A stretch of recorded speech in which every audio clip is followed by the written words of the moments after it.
We are live, please. Good evening, everyone. Welcome to the next episode of ARC IOS webinar. Today, our topic is practical cataract and retina, what every young ophthalmologist should know. This topic is basically designed for the young ophthalmologist and you. And today, we have a galaxy of young you faculty who can not only present their topic but also guide means how was their journey and how they are mm, still learning and their curve for the future means what are the important things at least this generation should know Gen Z. And for the today's moderator we have Dr. Tinku Bali ma'am. She's the member ARC North Zone, and Dr. Abhijat Chaturvedi. He is from the Kanpur, means AXI Center Kanpur, and he is again a zonal member of the UC. Now I'm going to invite Dr. Avjat, my co-moderator, to start the webinar with the introduction of chairperson and others. Dr. Avjat, please. Thank you so much, sir. A very good evening to one and all. So this is a very good opportunity for everyone to interact with the young ophthalmologists of our society. And before we begin with the webinar and the proceedings, I would like to introduce all of our esteemed panelists or the chairpersons for the evening. So at first, we have Dr. Aniruddha Maiti, sir. He is director of the Global Eye Hospital in Kolkata. Next, we have Professor Dr. Sharmishta Behra ma'am. He is professor in the Department of Ophthalmology at VIMSAR in Burla. And finally, we have Professor Dr. Subhabrata Parida ma'am. He is HOD Ophthalmology at SLN Medical College, Koraput. So, the basically what we will be having is a series of talks and all the discussions and the feedbacks from our esteemed chairpersons will be taken up at the end of the seminar because we have a huge, a huge panel of speakers today with us, and all the topics are very interesting. So, without further delay, I would like to invite Dr. Smita Kapoor to give her talk on premium IOLs in real world practice, patient selection, and counseling. Dr. Smita, over to you.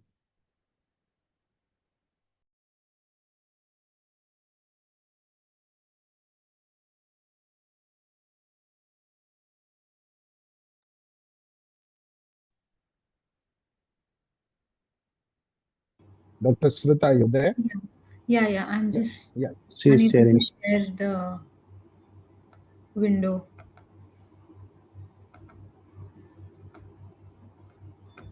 Will someone be able to help me? I can't share my window. Sunil, kindly help her. IT team, Sunil. Yes, sir, I'm there. I'm waiting for her. She was able to check. Yeah, Dr. Smitha, do you need any assistance? it's I'm unable to share. Do you have the share button option 6 o'clock bottom? Yes, Can you just click on it? yes. You have a pop-up. Oh yeah, now I have it. Yeah. So good evening, everyone. I'm Dr. Smita. I'm the cataract consultant at Vision Eye Centers, and today I'll be talking about premium IOLs in real world practice. So I'll be quickly talking about what are premium IOLs. These are IOLs, unlike the basic monofocal lenses, that restore a patient's vision at all distances, that is, distance, intermediate, and near, without any visual compromises. So these lenses not only correct presbyopia, but they also correct astigmatism. Premium IOLs have these special characteristics because of the material that they are made of, their aspheric design, and the special refractive properties that each of these lenses have. All the premium IOLs are made of hydrophobic acrylic materials that have very good uveal and capsular compatibility. Along with that, they have a high adhesiveness to the capsular bag. Therefore, they do not rotate in the bag. So, this is essentially important for toric IOLs. The optics and haptics have a square edge. This prevents the lens epithelial cells from migrating, thereby preventing PCO formation. Since PCO can lead to visual compromise, patients with those for premium IOL are very happy if PCO develops early.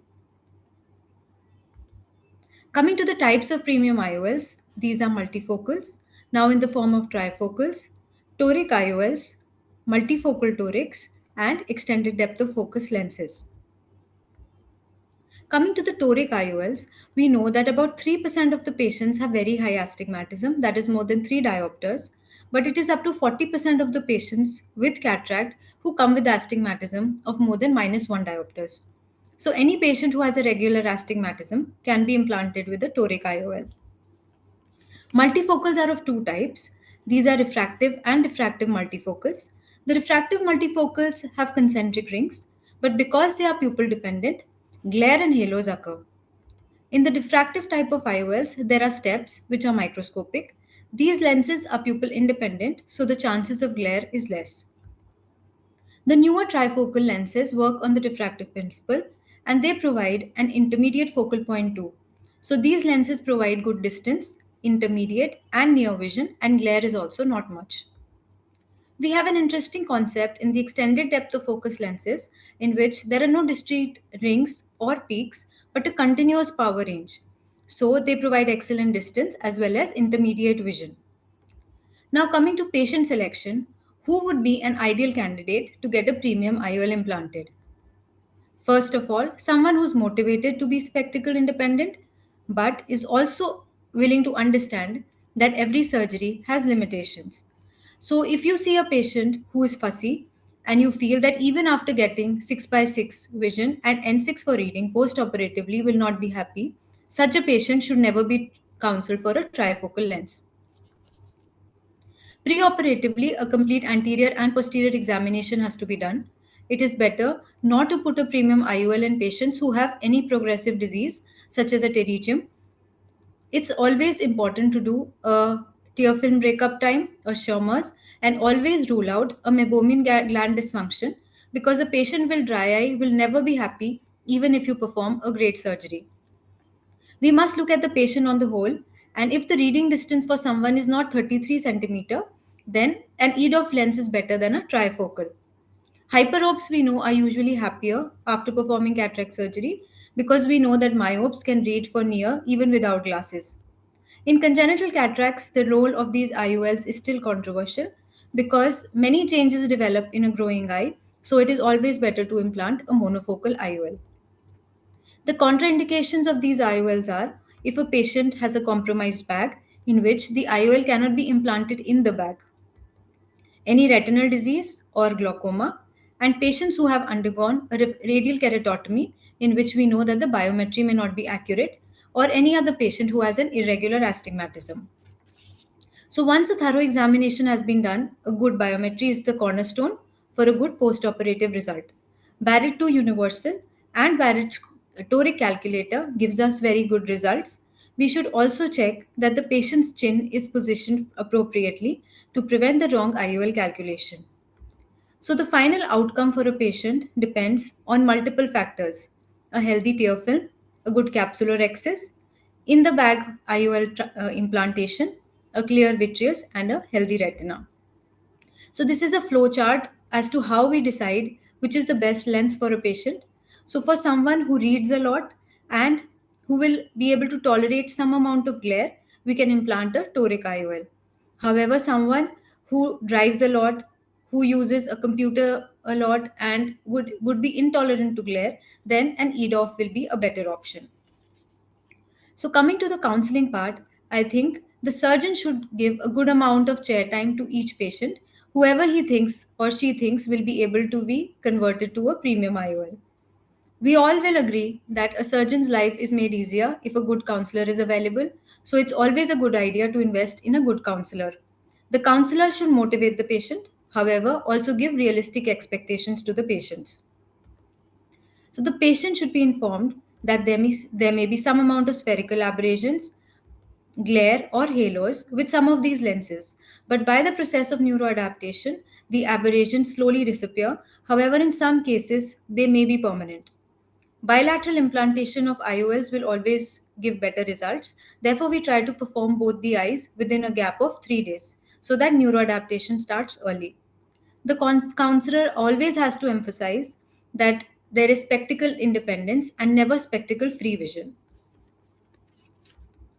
So the counselor can use any of these online simulators to show the patient how he's seeing at present with the cataract and how it will change after surgery with a monofocal lens or with an extended depth of focal lens for daylight as well as at night.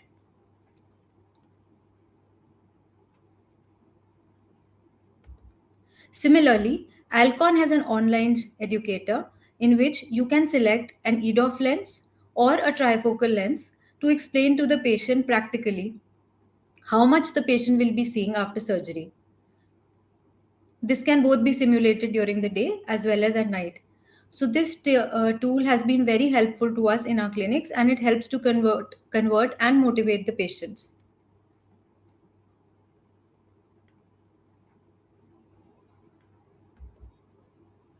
The patients also have to be counseled about the post-operative neuroadaptation process and told that it may take days to several weeks for the eyes to adapt to the new lens. So one thing I'd like to say that it is very important that every patient should be given all the options. We should never judge who would be able to afford the lens, and the decision should be made by the patient, completely on the patient, depending on the daily needs of the patient. We should, however, tell them that spending extra money for the surgery will save them the cost of buying repeated progressive lens spectacles later. So, for someone who's active, needs to work as well as drive, we say that it is only 10% of the day that they will need glasses, and we never commit that it will be the patient will be 100% independent of glasses. Similarly, a stay at home individual can also be counseled that most of their tasks will be taken care of by the premium IOL that we will be implanting. So, coming to the financial picture, we must explain that the insurance will never cover the premium lens because they only cover the monofocal lens, and the balance will have to be paid by the patient. There should be no misinformation provided to the patient so that the patient does not come and fight with you later. Finally, if we give the patient realistic expectations, both the surgeon and the patient will be happy. So, we should always under promise and over deliver. Thank you all for your attention. Thank you, Dr. Smita. That was a wonderful talk. Requesting Anuruddha sir to give few of his comments on this very important topic.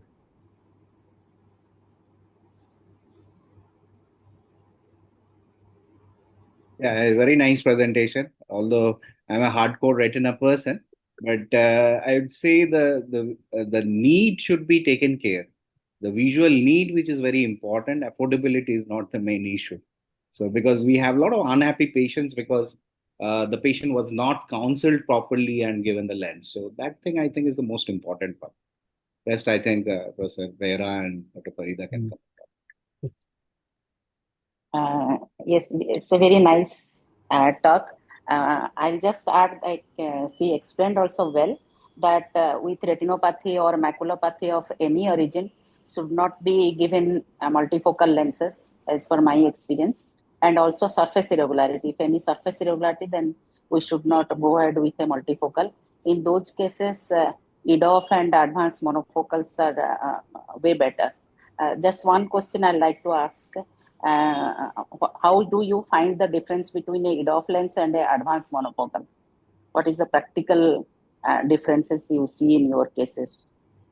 Ma'am, in EDOF, I think about the patient is reading around N10, I think, not more than that. Yes. And yes. Advanced monofocal, I think it'll be a little more. Yes. Yeah. Near they So definitely. mostly intermediate and far. So you have to Yes. counsel the patient accordingly that you may need some more glasses for the near vision. Yeah. And Yes. so very clearly you explained that also. The counseling is the most important key for success and satisfaction. Thank you. Yes. Thank you. Mr. Ma'am. Thank you. I found it very, very good. The visual educators were very nice and very nice. I think she ruled out all the contraindications of premium IOLs. Very good talk. Thank Thank you, ma'am, for your inputs. Next up, we have Dr. Nandita Trivedi. She is currently a fellow in general and corneal ophthalmology from Arvind Eye Hospital, Madurai. And she is going to give a talk on post-operative cataract challenges, CME, and endophthalmitis, and refractive surprise. Dr. Nandita, the stage is yours. Thank you so much, Abhijat sir, and I would like to thank AIOC ARC for giving me this opportunity. Let me please share my screen. Is my screen visible? Yes, Vijay. Good evening, everyone. So I will be talking about post-operative cataract surgery complications. First, I'll be discussing post-cataract surgery cystoid macular edema, also known as Irwin gas syndrome, which remains the most common cause of decreased vision following uncomplicated cataract surgery. And although advances in phacoemulsification have significantly reduced the incidence, timely recognition and appropriate management are essential to achieve good visual outcomes. So, cystoid macular edema refers to accumulation of extracellular fluid within the cystic spaces of the macula due to disruption of blood-retinal barrier following cataract surgery. Clinical CME approximately occurs in 1 to 2% of uncomplicated surgeries, whereas angiographic or OCT detected edema has been seen in up to 10 to 30% of the patients. Now, most cases develop CME between 4 to 12 weeks, with a peak of incidence between around 6 weeks after cataract surgery. The underlying mechanism is postoperative inflammation. Now, surgical manipulation triggers the release of inflammatory mediators, which increases the vascular permeability and causes the breakdown of blood-retinal barrier. The fluid then leaks from the perifoveal capillaries into the retina, particularly involving the outer plexiform and the inner nuclear layers where the cystoid spaces develop. Now, Muller cell dysfunction further impairs the fluid clearance, ultimately resulting in retinal thickening and reduced visual acuity. Now, several factors increase the likelihood of developing pseudophakic CME. Important ocular risk factors include diabetic retinopathy, uveitis, retinal venous occlusion, ARM, VMT. Surgical factors include PACR, vitreous loss, complicated phacoemulsification, vitreous prolapse, iris trauma. Now, older age and male gender have also been associated with slightly increased risk. The patients typically present with gradual painless blurring of vision, metamorphopsia, or reduced contrast sensitivity several weeks after surgery. On examination, the anterior segment may be usually quiet while fundoscopy may reveal subtle foveal thickening. OCT is now the investigation of choice. It demonstrates intraretinal cystoid spaces, increased central macular thickness, and occasionally SRF. FA classically shows peteloid pattern of leakage with optic disc hyperfluorescence. Now, important differentials include diabetic macular edema, ERM, VMT, ARMD. Clinical examination along with OCT helps to distinguish these conditions.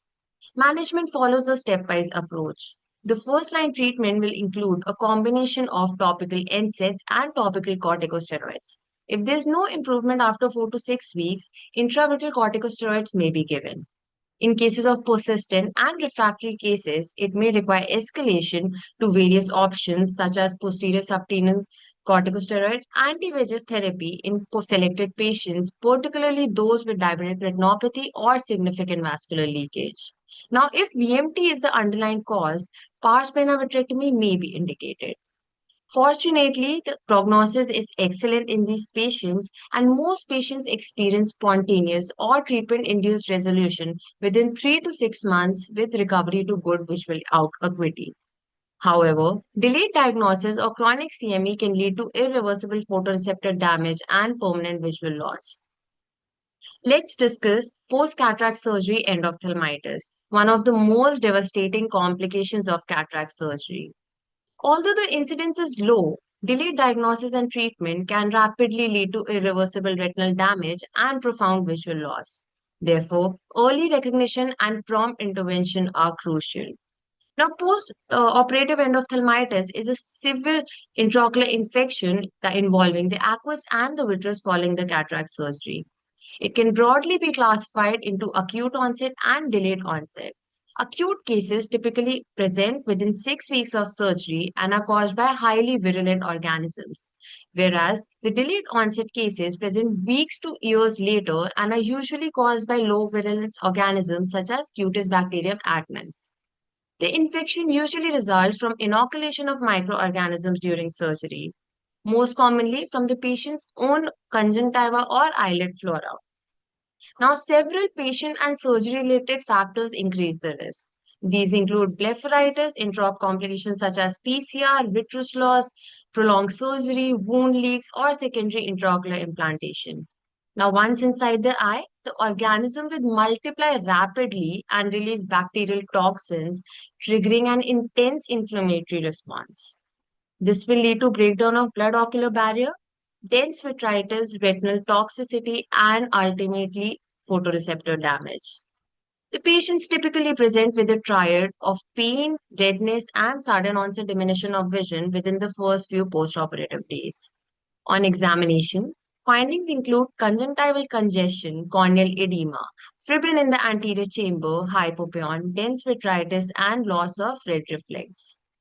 The most common differential diagnosis is toxic anterior segment syndrome, or as we say, TAS, which presents much earlier within 24 hours and it lacks vitreous involvement.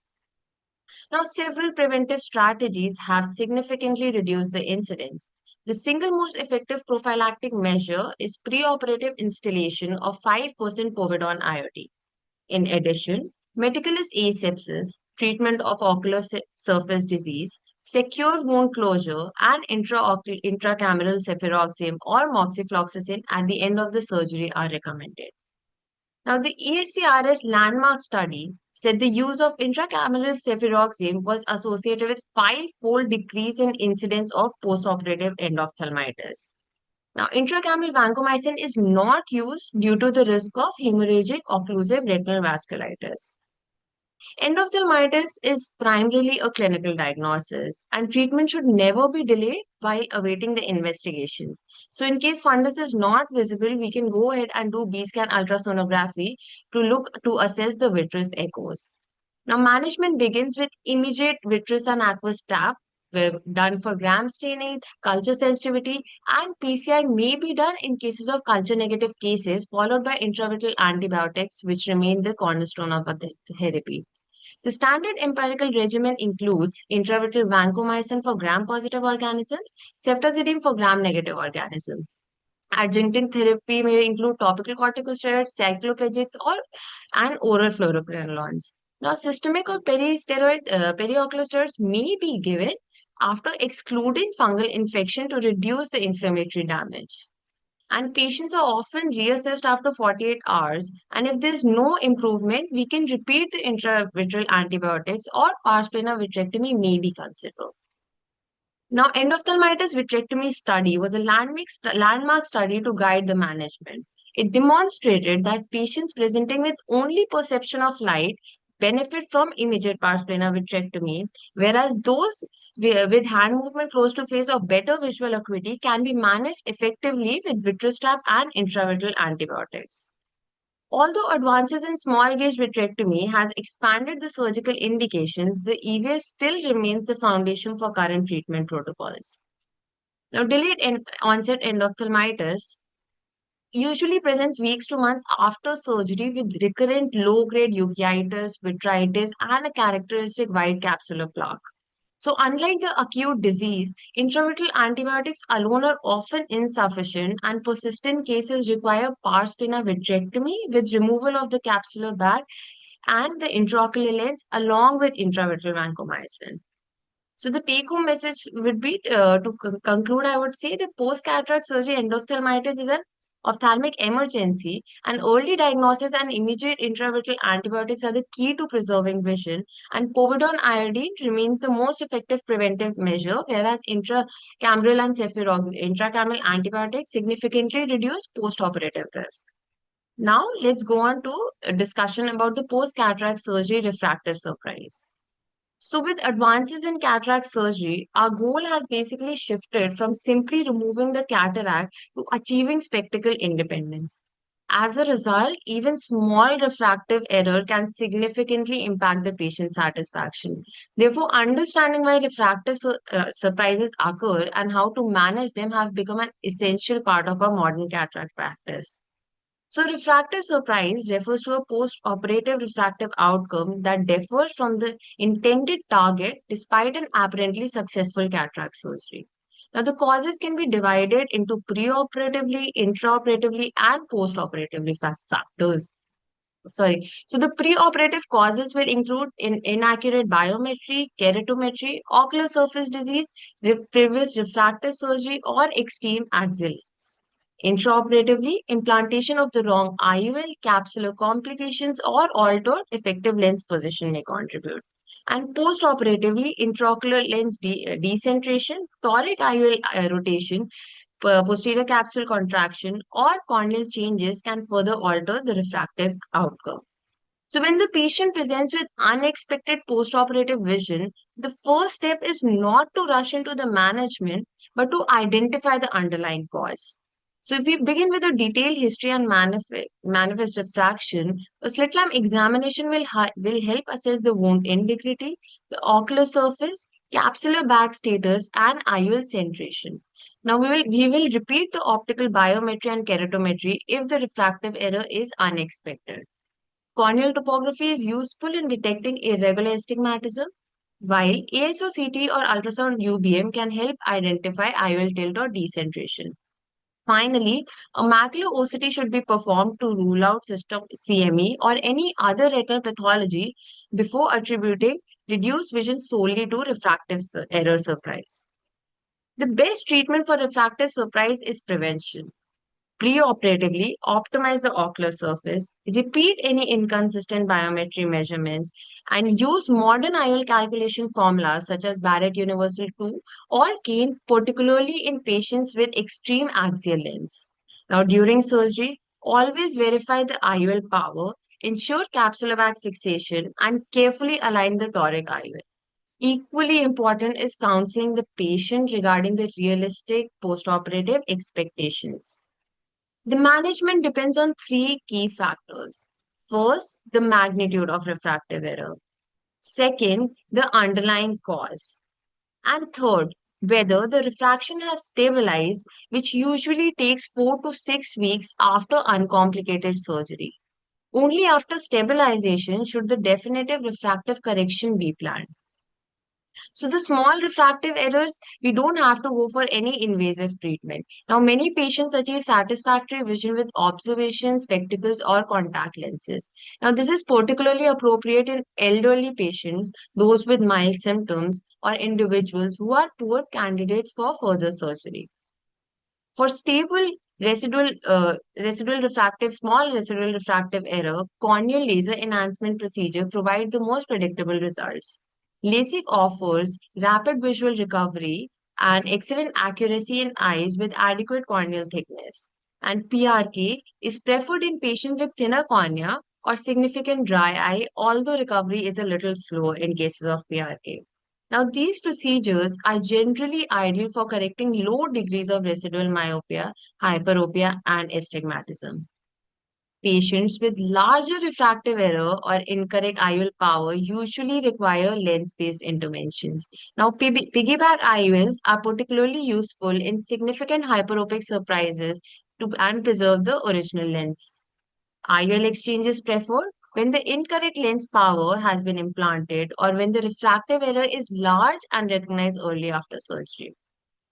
So if the cause is toric IOL rotation, simple repositioning of the existing lens often restores the intended refractive outcome.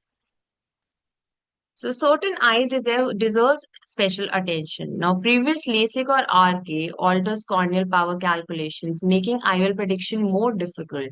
And multifocal IOLs are often less forgiving, and even a small refractive error can significantly affect visual quality.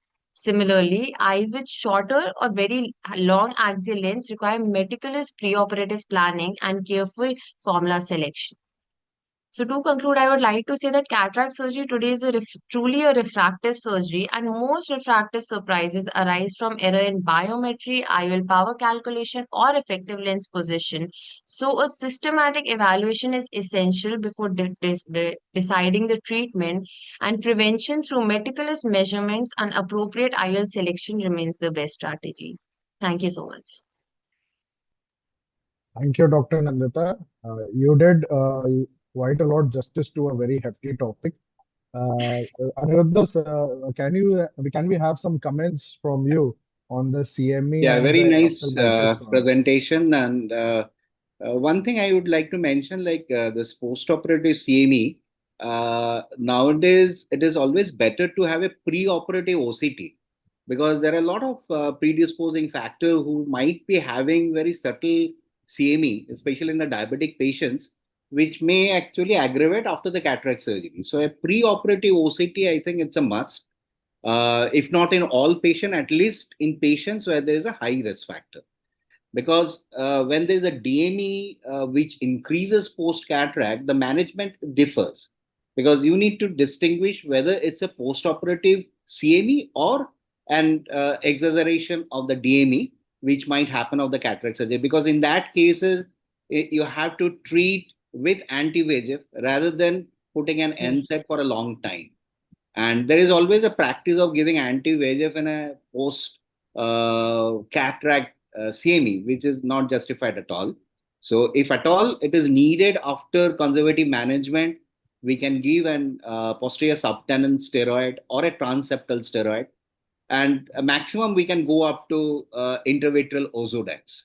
In some cases, most of the cases doesn't need any injection at all. So, this was all about the post-operative CME. As far as the end op is concerned, always there is a tendency of considering uh, the case as a task rather than end op.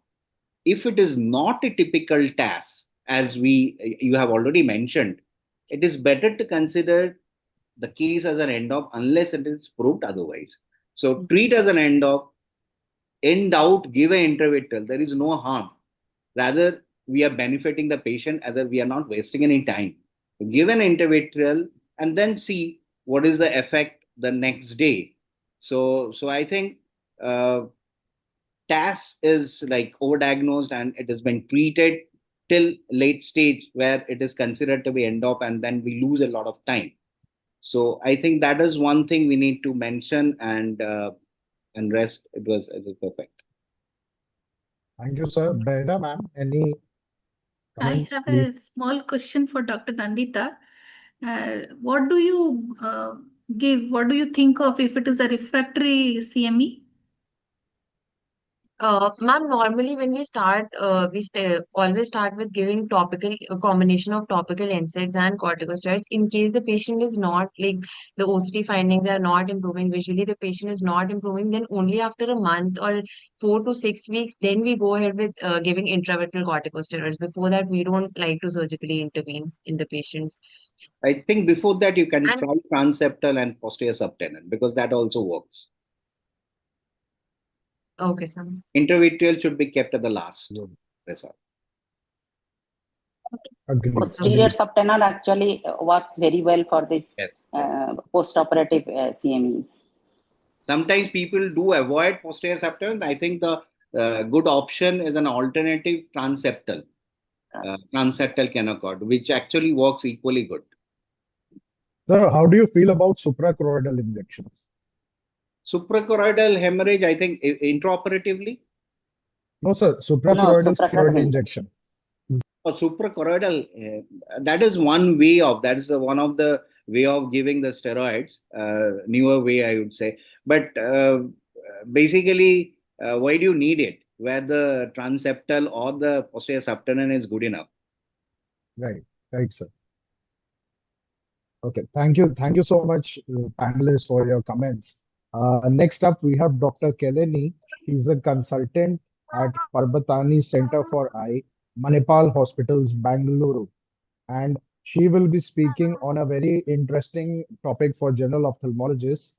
So she will be talking on retina for every ophthalmologist, interpreting OCT in daily practice.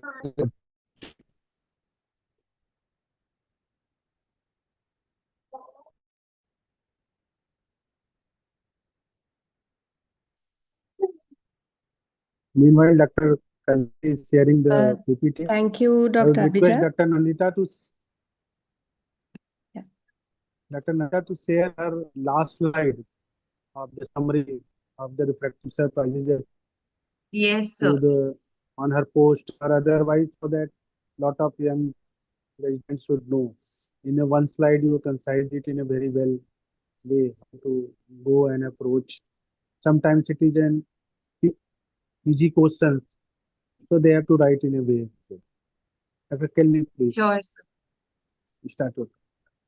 Sure. Good evening, everyone. Is my screen visible? Yes, yes. Visual and you are audible too. Right. Thank you, Dr. Abhijat, and I would also like to thank AIOC ARC for giving me this opportunity today. I would be talking on interpreting OCT in our daily practice. So, OCT is a non-contact, non-invasive technique for cross-sectional tissue imaging. And since the principle is based on infrared light rays entering the eye and returning after reflection, the image captured is based on reflection or transmission of light.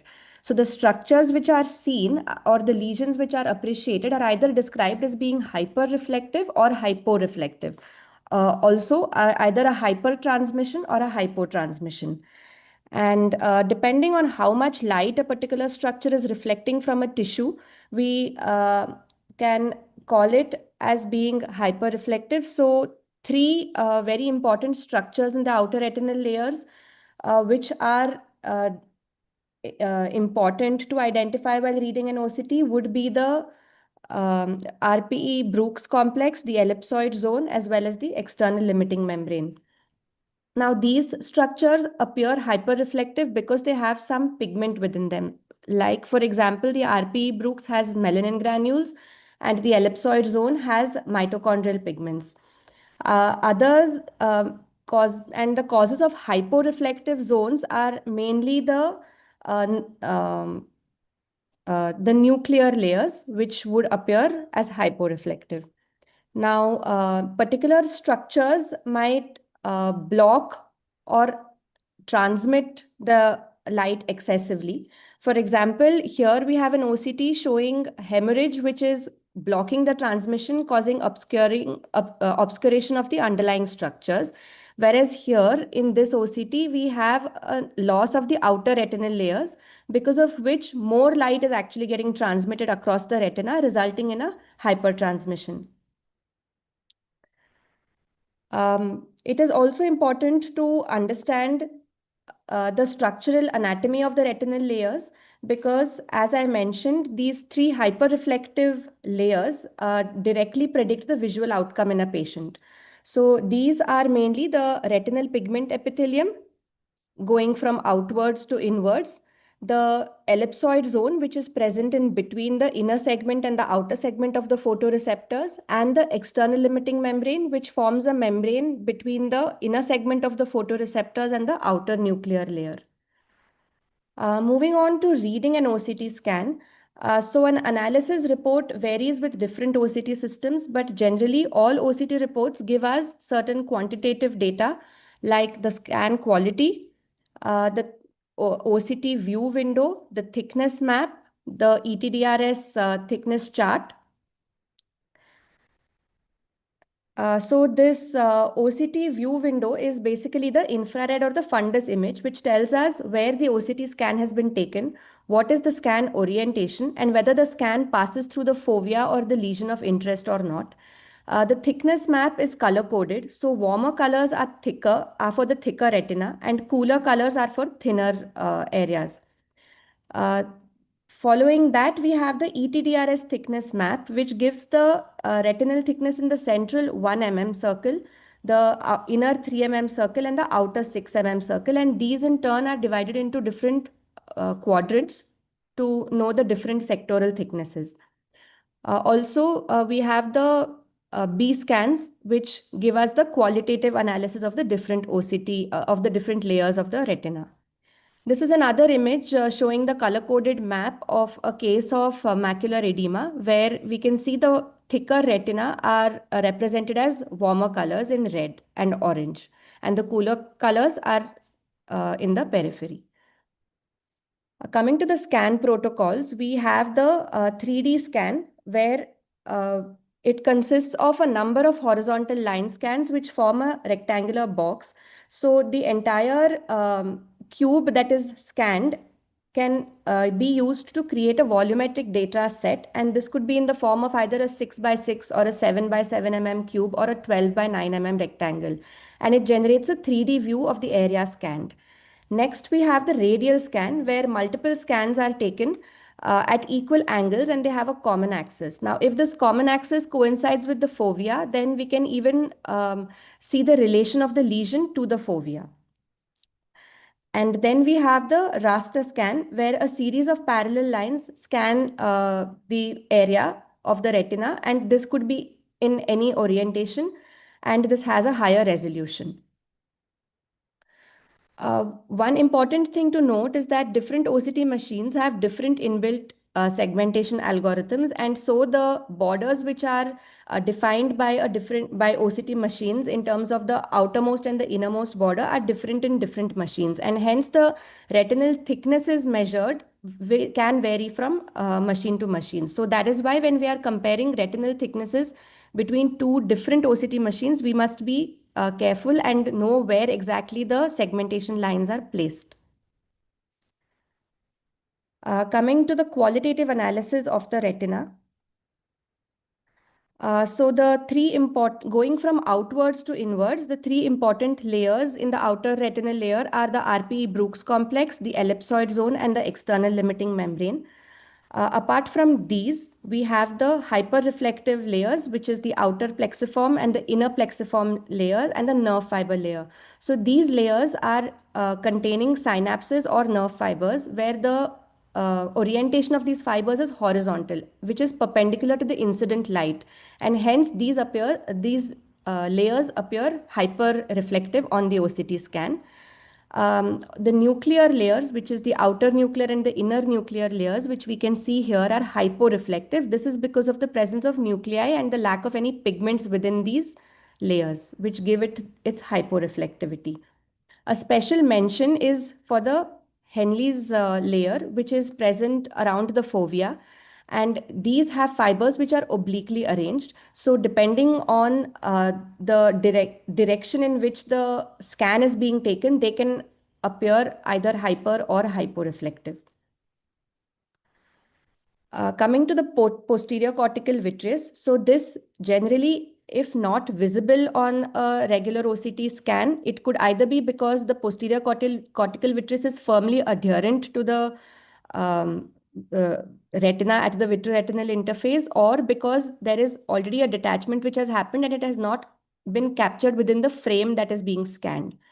Here, we can see that this is a case of toxoplasma retinochoroiditis, where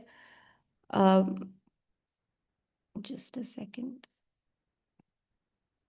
where we can see the posterior hyaloid in this area here.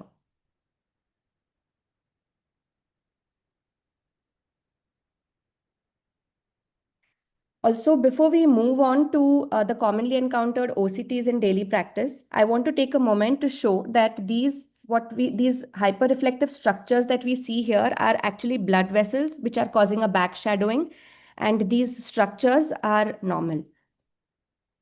And the prerequisites to obtain a good quality scan is a minimum pupil diameter of 3 mm or more. We should ensure that the lens of the OCT machine is clean, and the patient, if has any existing dry eye, then this should be addressed with lubricating eye drops before taking the scan. And also any pre-existing lens opacity can affect the quality of the scan obtained. The most commonly encountered entity in daily practice is diabetic retinopathy, and OCT helps to identify whether the diabetic macular edema is tractional or not, which thereby helps in further planning of the management. Here are three cases of diabetic maculopathy which look very similar on clinical examination. However, when we do an OCT, as we will see here, we realize that they actually are in varying grades of severity. So OCT will help to identify whether the macular edema is spongiform, in which case this is the earliest type of edema which is seen in diabetics, and it is because of diffuse leakage from the deep capillary plexus, and it results in fluid accumulation in the outer nuclear and the outer plexiform layers. As the edema becomes more severe, there is formation of large cystoid spaces, as we can see in the second image, and this can be associated with with or without a neurosensory detachment, as we can see in both these images below. And this would point to a more aggressive and intensive treatment for diabetic macular edema. Also, I want to highlight certain biomarkers which we should identify on an OCT. That is the presence of hyperreflective dots. This indicates an inflammatory pathology, and such cases, in fact, do much better with intravitreal steroids rather than anti-VEGF in terms of their response.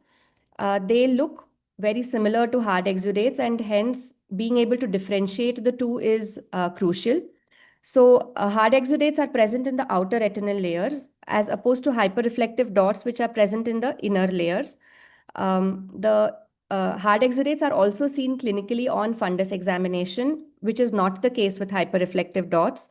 Hard exudates are larger, being more than 30 micron in size, whereas hyperreflective dots are more tiny, and hard exudates cause backshadowing. Dots which do not cause backshadowing are in fact hyperreflective foci. Coming to another important biomarker which directly predicts the visual prognosis in a patient is DRIL, that is disorganization of the retinal inner layers.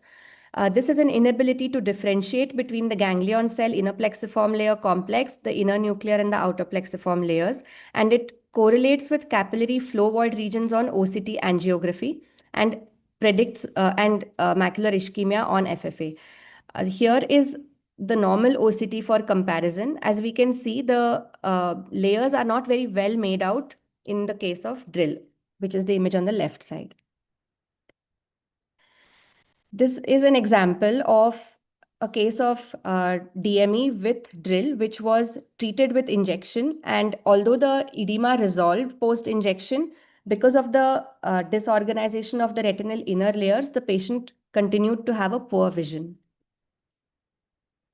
Coming to branch retinal vein occlusion. So here we can see that there is a backshadowing, as I had mentioned earlier, which is obscuring the view of the underlying retinal structures. Also, being sectoral, we can also appreciate the sectoral macular edema on OCT. Coming to artery occlusion, the characteristic hyperreflectivity of the inner retinal layers is appreciated on OCT, and this may or may not be associated with CME, which would point to a combined retinal artery plus a vein occlusion. And as the chronicity develops, it ultimately results in retinal thinning. Similarly, for the branch retinal occlusion, we can see the sectoral affection of the concerned part of the retina. Another important differentiation is between SRF and PED. So here in the above image shows a case of SRF. Here we can clearly see that the RPE Brooks layer is continuous and very well delineated from the rest of the retina, which points to a neurosensory detachment with fluid collection in the subretinal space. Whereas in the second image, although we are able to appreciate a subretinal fluid, we can see that the retinal pigment epithelium itself is elevated in a pigment epithelium detachment. So the take-home message would be to ensure proper positioning of the patient so as to avoid certain artifacts. And the OCT scan for interpretation for us clinicians, the grayscale would be a better way than the colored OCT images.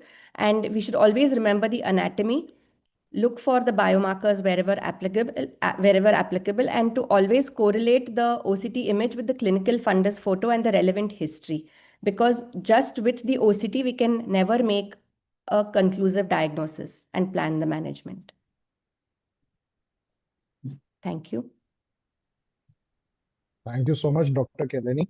And I totally agree that people have a phobia sort of while reading an OCT scan.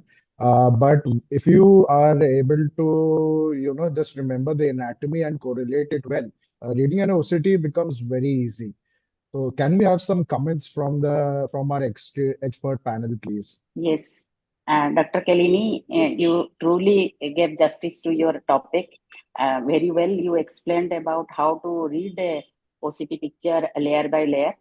Thank you so much. I'll just comment on cystoid macular edema, as we are discussing on the retina and cataract.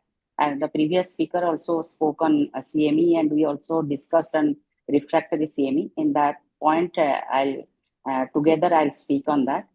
So when we are doing, like Dr. Maiti, as he told very truly, that we should do a pre-op OCT at least for premium IOLs, and for long duration diabetic or some retinopathy on the other eye, we must do a pre-operative OCT to rule out any maculopathy or any macular edema, so that we can counsel well to the patient and get prepared for the post-operative treatments. Another thing is cystoid macular edema, when we'll say it is refractory. So if there is no traction, vitreal traction, or the tractional taut vitreous attached to the fovea or around the fovea, and if there is no epiretinal membrane, then those cases we can purely post-operative CME, we can treat it with subtenon steroid, and if they do not respond, then intravitreal DEXA implant. And if there is a epiretinal membrane we are seeing clearly by OCT, or a taut vitreous attached to the fovea, those cases usually they respond well to surgery, vitreous surgery, so that by removing the vitreous fraction and epiretinal membrane and removing the island, they respond well. Thank you. Thank you, ma'am. Behra, ma'am, any words from you? No, I just my question is to the experts. What about this intraoperative OCT? Like, is it a necessity for all the cataract surgeries? What is your opinion about it? As far as the interoperative OCT is concerned, that is sometimes needed when you feel that the surgery, what you are doing, like an ERM surgery or an ILM peeling, you might feel that you have not done the work completely, then any residual traction left. Intraoperatively, you can diagnose, but intraoperative OCT, as such, it's not a routine practice, and I don't think that's mandatory to any other surgeries. Yes, sir. I'd like to mention one thing that is a common mistake done by many. We jump into the diagnosing seeing the OCT with a single scan of the OCT. So that should not be done, because sometimes the few scans are pretty normal, and the other scans you might see an anomaly is there. So you should actually, ideally, you should do the OCT yourself. If not, you should see all the scans before interpreting or jumping into the diagnosis, because this is a very common mistake done. But just seeing the OCT, one single scan of OCT, that should not be done.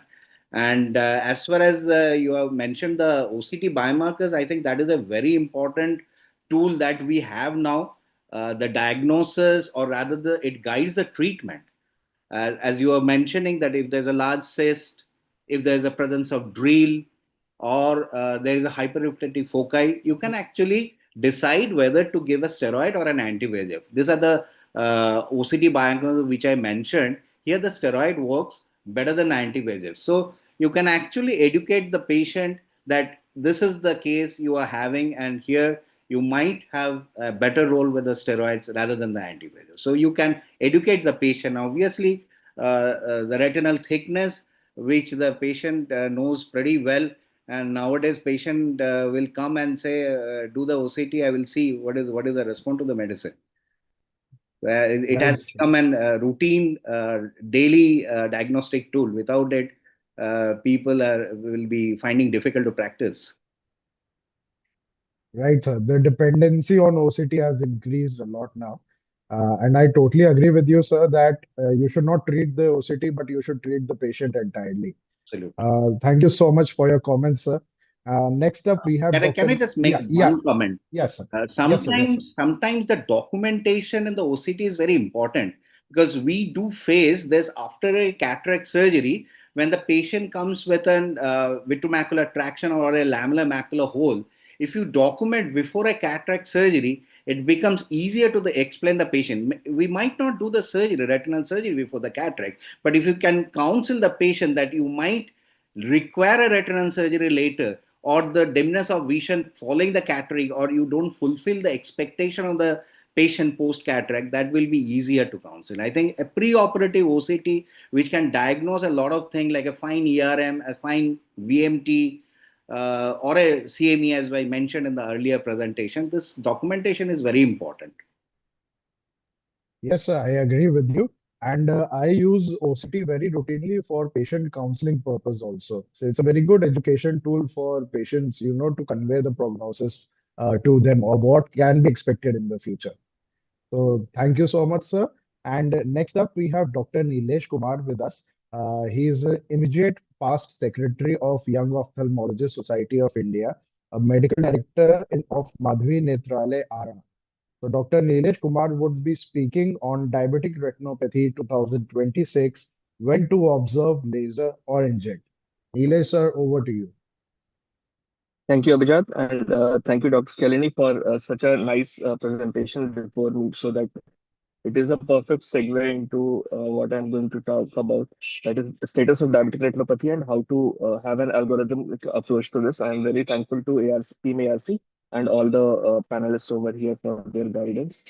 So there is when you see the treatment algorithm right now, there are one algorithm for diabetic retinopathy and one algorithm for diabetic retinopathy, and I don't know why they are taken not together, because they have shared imaging and shared treatment guidelines. So these two have to be taken into consideration, and a single decision has to be taken because they have a common trigger. That is the capillary non-perfusion and the breakdown of blood retinal barriers. So, as Dr. Kennedy was saying, it should not, or even Aditya was saying that it should not be only OCT, but all the imaging modalities. So you should have fundus photo in your armamentarium, at least ultra wide field imaging if you can have it. OCT is a must when you are going to treat diabetic retinopathy. OCT angiography again is an add-on. FFA is also required if you are going to treat it. At least if you are trying to go for lasers, and that should be in your armamentarium. So, color fundus photography is the most common one, where you can see microaneurysm, dot blot hemorrhage, flame-shaped hemorrhage, hard exudates, cotton wool spots, and all the paraphernalia that is there. So this is the first step, because the entire ATDRS classification of mild, moderate, severe, and PDR is based on color fundus photography and those seven fields. Now coming to ultra wide field imaging, it captures around 82% of the retinal surface in one image. So it is much higher than the traditional seven effect. And the in the lesions where it is predominantly peripheral lesions, like where the ischemia is in periphery and not in the center, this plays a very vital role. We'll discuss it later. OCT, again, as Dr. Kelly was saying, it captures central subfield thickness, and it shows us enters the cystic spaces, the subretinal spaces, the hyperrefractive spots, drill, ellipsoidal disruption, and also NSD. So it gives us the biomarker and an objective mark to the treatment response. Now coming to Octa, it is with the onset and the influx of high speed OCT Octa acquisition, it is going to be very useful in future. Right now, most of the Octa images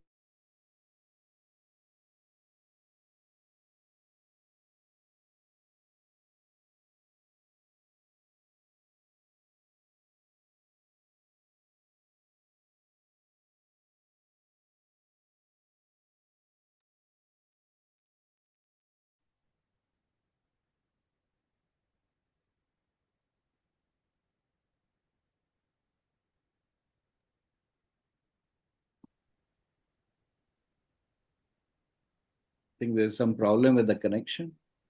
Yes, sir, I think his network He's is been not good. traveling, so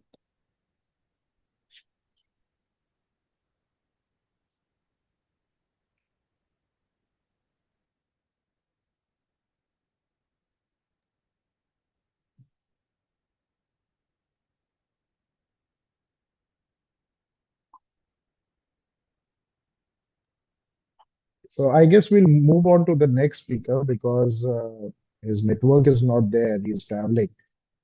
So next up, we have Dr. Pranav Saluja with us. And Dr. Pranav is an associate consultant for Center for Sight in Prayagraj. And sir will be speaking on retinal emergencies every cataract surgeon must recognize. The stage is yours, Pranav, sir.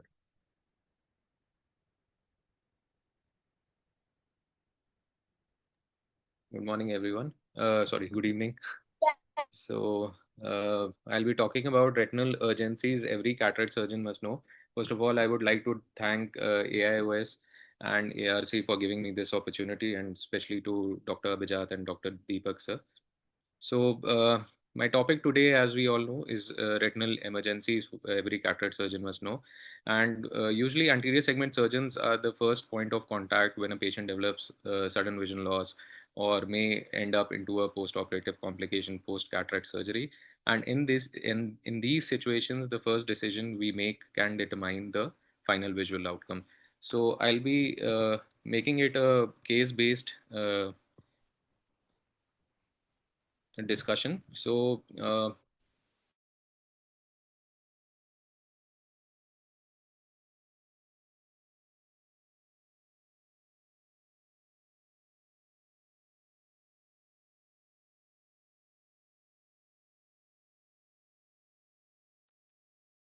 There is some network issues, I think. Yeah, it's logged out. It's actually raining very heavily in the Okay. entire region. Okay. So Maybe the network that, issues. Yeah. yes, sir. That's happening. So even Deepak sir is facing the same issue. I am also facing the same issue. Right. So we have Harshul sir with us. So Harshul sir has Hi, joined in. Hi, sir. hi, And Dr. Anirudh. Hi, everybody. so Harshul sir, you have a talk. Yeah, Are you ready with the talk, sir? Can we move yeah. towards yours? Yes, So sure. Harshul sir would be speaking on cataract surgery, avoiding and managing common intraoperative complications. Please go ahead, sir. Yeah, thank you so much, Dr. Deepak, Dr. Abhijat, and entire organizing team for giving me this wonderful opportunity. So I'll be sharing some of the videos which will showing some like intra complications which can be avoided and how to rectify them and how to go ahead when you have complications like that. So I'll be sharing my screen here.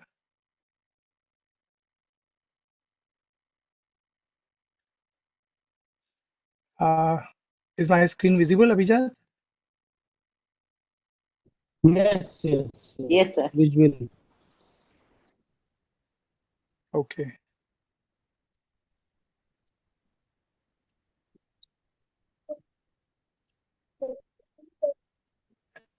So just let me know, Abhijat, when my time is up. I can stop anywhere because I have many videos and which I can stop anywhere you want. So the Sure. first thing, which is we all know that capsulorhexis is the most important step in phaco surgery. Is my video visible there, Abhijat? Yes, Yes, sir. sir. Yes, sir. Yes. Okay, Yes, okay. doctor. So let's visual. Please continue. So we all know that capsulorhexis is the most important step in phacoemulsification surgery. So whenever we are making capsulorhexis, so what we have to remember, every younger surgeon or an experienced surgeon, is when to stop and when to take care of this situation and how to salvage this. So look at this rhexis, it's going outwards now. So at this point, you need to stop when it start to going out, and you need to get this rhexis back on track. For this, you need to go and first put OVD in front of the flap, not over there, because it may extend. So go in front, put some OVD so that flap goes back, and then is the time to use capsulorhexis forceps to change the direction of this tear. Remember, whenever you want a good, better control, whenever you want to change the direction, it is the capsulorhexis forceps which goes in through side port or main port, without causing collapse of the anterior chamber. And look at the direction of the pull. You need to go centripetal. And always keep an eye on this advancing edge, that where it's going back. So my rhexis forceps goes towards center and my rhexis is coming back on track. So you need to do this maneuver to get the rhexis back on track whenever you have situation like this. So this maneuver is very crucial. Another case you can see here, it's a moderately dilated pupil. It's a mid-dilated pupil. And when I'm making rhexis, rhexis is trying to go behind the pupillary margin, and I can't see the edge of capsulorhexis. So if you try to go and get this rhexis back on track, again it's sliding down. Now is the time for you to stop and think, because without seeing the edge of the capsulorhexis, you can't get this rhexis right on track. So what you can do at this stage is you just put OVD in front and use a single iris hook. So I go ahead and make a stab incision on this side, and I know that my rhexis is somewhere here. So I go in front of that place and put my, again I go ahead and put OVD behind pupillary margin so that iris tissue comes up a little bit, and go ahead and put iris hook and retract pupillary margin so that you can have a good visibility here. So everything has to be done under visualization. Nothing should be done blindly. So now I know that this is my edge of capsulorhexis. So I'm again look at the direction of my tear. So this centripetal force you need to give, and this gets your rhexis back on track. So these are two maneuvers. These are very important and they save you from your rhexis going outwards. Coming to intumescent cataract, we all know that making capsulorhexis is a challenge in these kind of cataract. This is the case which had phacomorphic glaucoma. So I described a sequential two-stage capsulorhexis in 2011, and I've been teaching this. It works wonderfully. The key here is to make very small rhexis in the center, because the central area is the safest area where you can make a small rhexis. But whenever you lift the flap, it should be curvilinear. It should not have radial edges, because then it may extend in periphery. So I go ahead and make a very small tiny capsulorhexis here, either using a cystitome or I use a microcapsulorhexis forceps also. So once you have this mini capsulorhexis, then you go with a 27 gauge cannula, which is mounted on a 2 ml syringe. You stabilize the cannula and look at the amount of cortical matter, liquefied cortical matter, which is coming up, which is the cause of causing Argentinian flag in these kind of cataract. Look at the amount of fluid which is coming. But it's important that you go through side port also, because you debulk this area, you need to go ahead and try to debulk as much as possible. So I go ahead and do debulking from main port and both the side ports as well. This is very important that you try to debulk as much as possible before you try to make a definitive capsulorhexis. So once you have debulked like this, look at the fluid which is coming up. Now you can go ahead and use a micro scissors and give a tangential cut there in capsular flap. And again, using micro capsulorhexis forceps, see how easy it is to make capsulorhexis in this phacomorphic glaucoma case. So if you try to decompress with 26 gauge needle straight away, you have irregular edges which may extend in periphery. So believe me, this technique works in almost all cases. We may have some very few cases where you may get Argentinian flag sign, but in most of the cases, this technique does work. So here we have capsulorhexis of perfect size. Coming to cataracts like this, where we have a fibrotic anterior capsule and it's a black cataract. So the things and principle which is to be remembered here in doing capsulorhexis in these kind of fibrotic capsules is that wherever we have a fibrotic area, you need to use your micro scissors to cut through those fibrotic areas. If you try to pull through these fibrotic areas, your capsulorhexis may go in periphery. So here, you see, I'm just trying to initiate some opening there. And once I have this opening, whenever I'm in the clear area, I'm trying to use cystitome, and this is a fibrotic area, so I go ahead and go and cut with micro scissors. But these fibrotic areas don't give away. So again, this is the clear area here again, where I'm making capsulorhexis. I'm trying to go ahead and make fashion capsulorhexis here.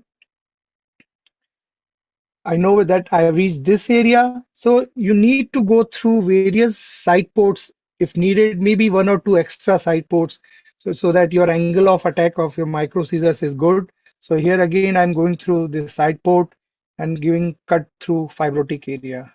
So remember, whenever you have a fibrotic capsule like this, you cut through those with micro scissors and not try to pull with forceps. Otherwise, you may extend capsulorhexis in periphery. So again, the last area, fibrotic area, I cut with micro scissors and you have capsulorhexis.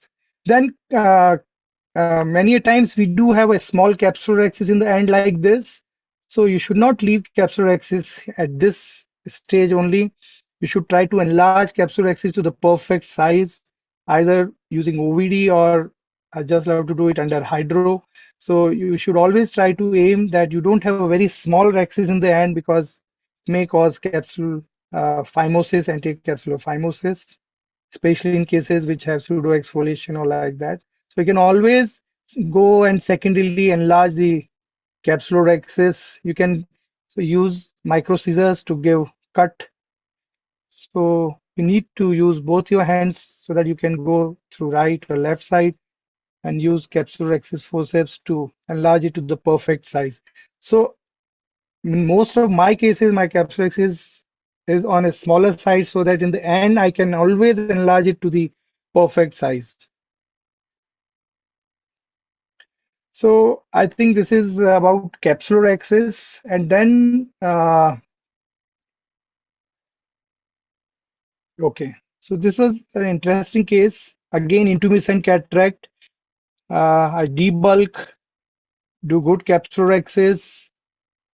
So whenever you have a cataract like this, which is a brown and black cataract, so the technique which I use and which is very helpful is the drill and chop, what I call.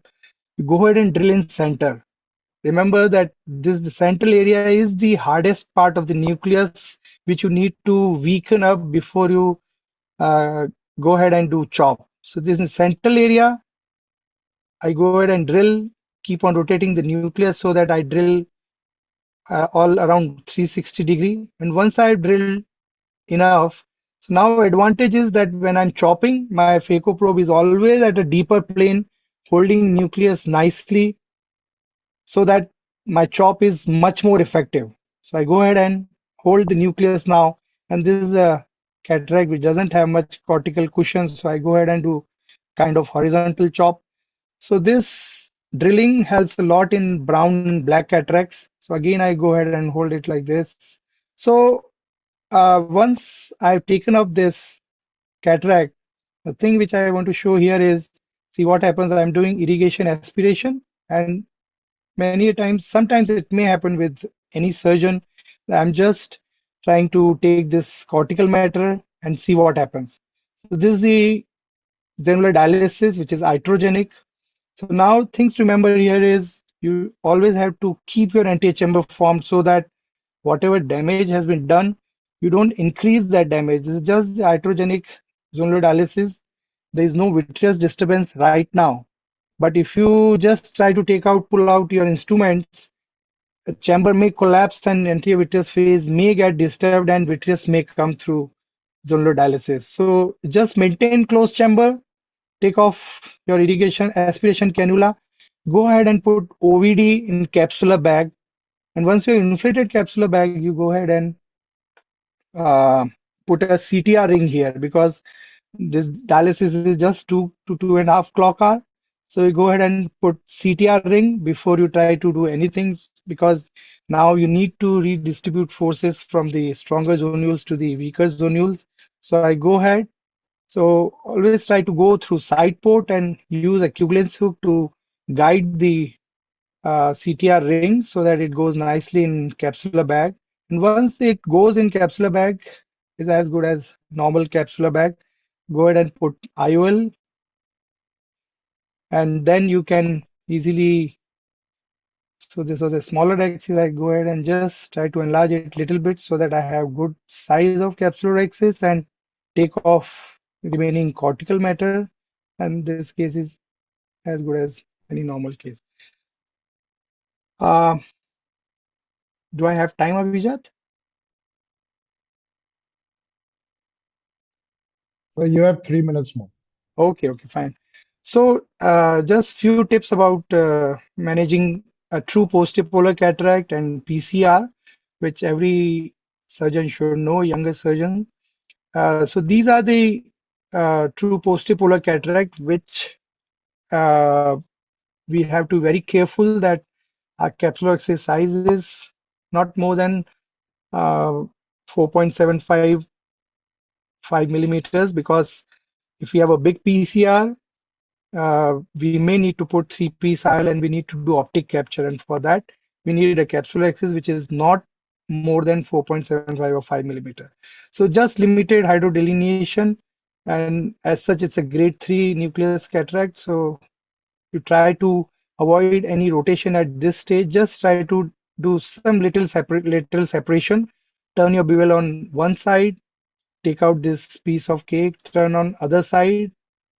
So your idea is to do layer by layer nucleus emulsification. So you take off this endonucleus, then you come to epinucleus sheet. So you always have to maintain closed chamber. At no stage you want your antechamber to collapse, so that the central plaque, it comes up in the last. So here, so this is the epinucleus and this is the last piece which is coming up. So when it's lifted, you'll see that there is a posterior capsule rupture which is there. And if you see it's gaping, it means vitreous is there. So you just need to take off whatever piece is there in front of you, stop there, and don't try to do anything at this stage, because you need to clear off the vitreous first. So I go ahead and put OVD. If you have a dispersive OVD, it's good. Otherwise, any OVD you need to put and maintain closed chamber. And now you need to know the cut IM mode, which we use for clearing the vitreous first. So always do bimanual anterior vitrectomy through. So you need to learn the principles, whether you do through limbal route or through pars plana. If you follow the principle, it works very well in by both the routes. I don't feel that it makes any difference. So I just stain the some vitreous there, and so this is the uh, anti-vitrectomy which I'm doing. So you need to clear off all the vitreous. So this is the cut eye mode where first it cuts and then there is aspiration there. And once you have cleared it from the anterior chamber, again you maintain anterior chamber and then you take off the cortical matter. So if you don't clear vitreous properly, you can't take off this cortical matter, and you'll see that there is a big posterior capsule tear, which is typical of a true posterior polar cataract. You have a pole to pole posterior capsule rupture there. So you need to maintain closed chamber at all the stages. So here again, I put OVD and come out, and this is the 3-piece lens which goes in capsular bag in the sulcus. I'm sorry. So the trick here is to always keep the haptic which is coming out horizontal and beneath the iris, beneath the uh, iris margin. So it comes out. So when it comes out, you rotate your hand in counterclockwise direction so that optic unfolds, and you have a trailing haptic which you can dial in the sulcus and put some OVD and use a equivalence hook to capture this optic on both the sides. So here is the importance of the perfect size of capsular axis, so that over the long run you have a good stability of this 3-piece lens. So I go ahead and capture it on one side and on other side, put some myocol and do some vitrectomy again, and this completes the case. This is the post-operative photograph of this patient. You can see IOL is nicely there captured. So I think I'll stop here, Abhijat. My time is also over, I think. Right, sir. Thank you so Okay. much, sir. Very insightful videos that we saw.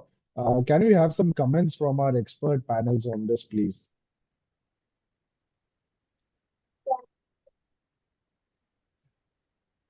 Very nice Mehra, videos, ma'am. Arshul. Yeah. One thing, while you are doing an rexis in a small pupil, isn't it better to put the pupil expander or the hooks which you plan beforehand before proceeding with the rexis? Yes, yes, of course. So my threshold also personally is very low to use pupil expander, and I do use them whenever I have a pupil which is very small. So that was the case which was normal to start with, but once Okay, I started, intraoperatively you it felt. came down. Yeah, it came down. So otherwise, of course, you should, and I will always for using a Mulligan ring for whenever you have a pupil which is small or you have a case of IFIS, should not wait for You it should plan to beforehand. go wrong. And yes, And as far as the PCI concerned, as an obviously as an posterior segment surgeon, we always prefer to go behind and do the vitrectomy, which we feel that it's better. But it's up to the skill level of the surgeon. If can do anteriorly, also pretty good job can be done. But yeah, what we prefer to do in the first is the Anirudh, the vitrectomy. first thing is because we do all most of cases under topical, so that's a very big thing. And then secondly, what I feel is if you follow the principle that you do not cause any traction on vitreous, and you are cutting it nicely with vitreous before you try to aspirate and do any manipulation, it's I think results remain same. And then of course post-operative follow-up with VR surgeon, and if there's any break or anything, this has to be lasered early, and all those precautions you need to take. Yeah. Very nice videos. Thank you. Thank you.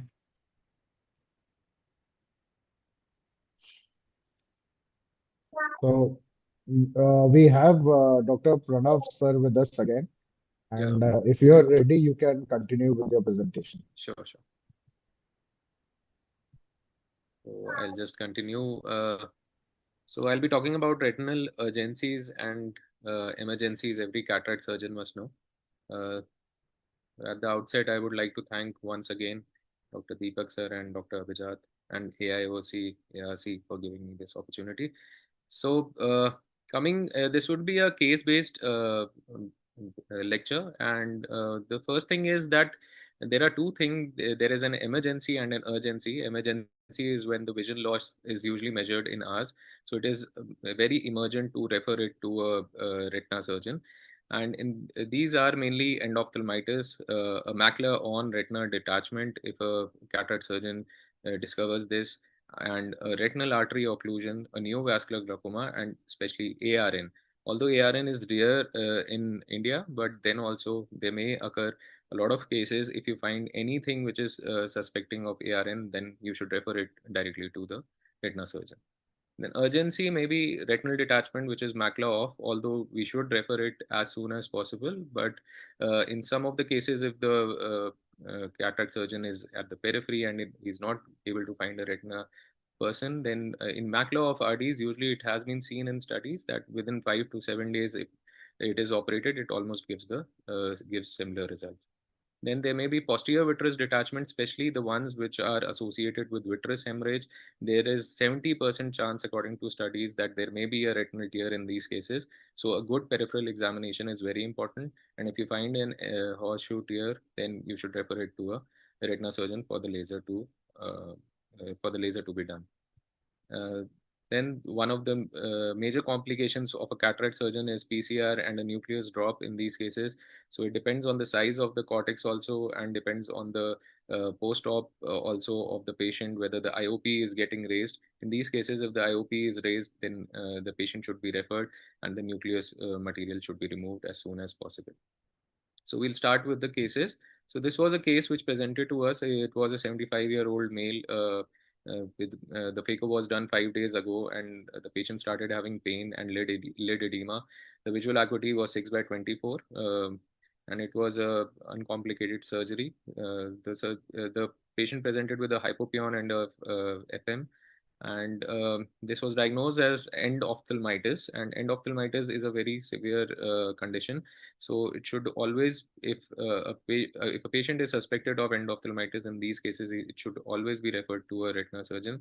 If by chance the retina surgeon is not available, a cataract surgeon may inject in these cases, and injecting the patient, if the patient is going to get delayed for reaching a retina surgeon, is better rather than leaving the patient like that.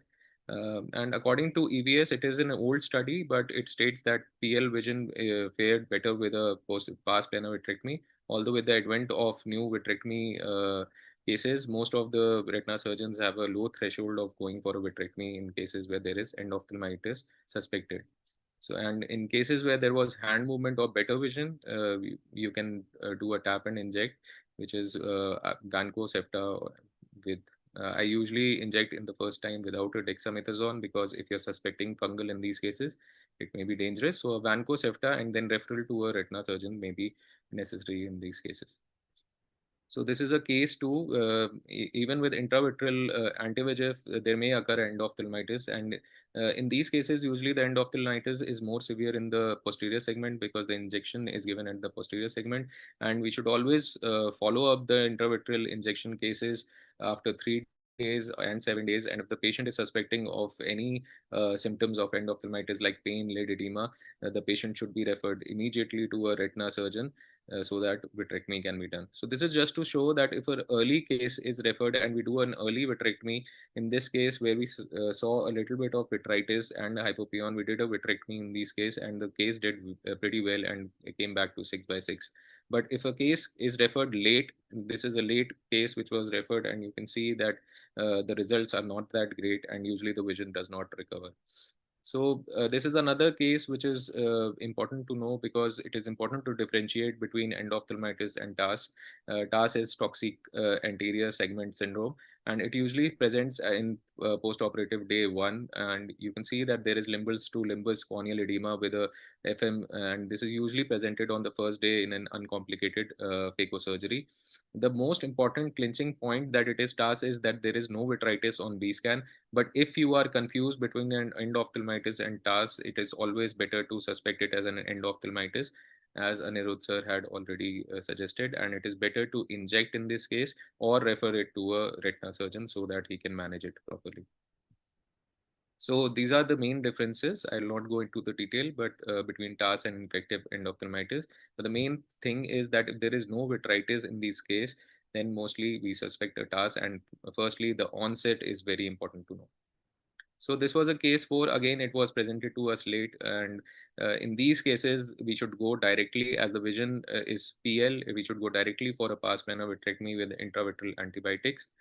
And this was a case also which was referred to us, and just showing a small video case where it was very severe. It was a pseudomonas infection, and it presented to us just by 5 days, and it got delayed.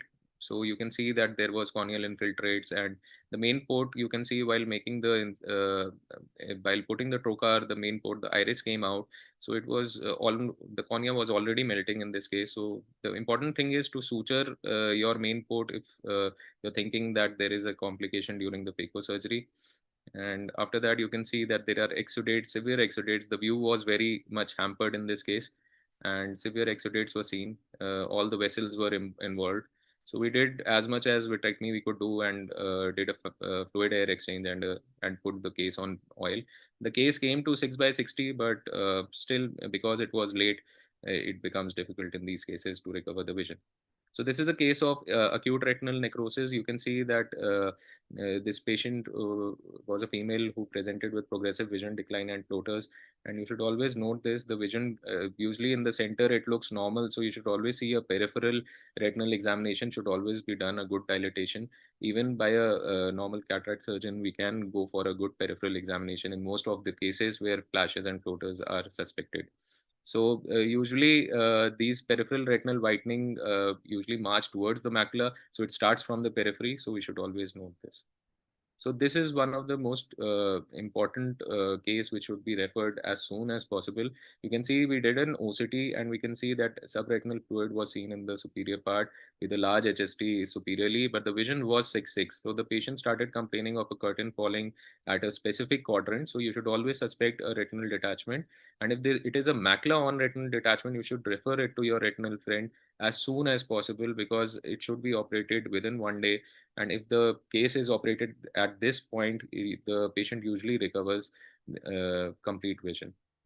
So another important case to note is a central retinal artery occlusion case. You can see on an OCT, which usually all cataract surgeons have these days, there is inner hyperreflectivity. So this was a case of CRAO, and you should always note this. You should refer this patient directly, and if you can do a good gonio massage and start with IOP lowering drugs at this point, that is very important. And then we should always go for a stroke workup in these cases, especially cardiac and ESR should be noted, and a cardiac workup should be done. So this is another urgent case where you can see fluoride NVIs on the iris. So this is normally the IOP is raised to 52.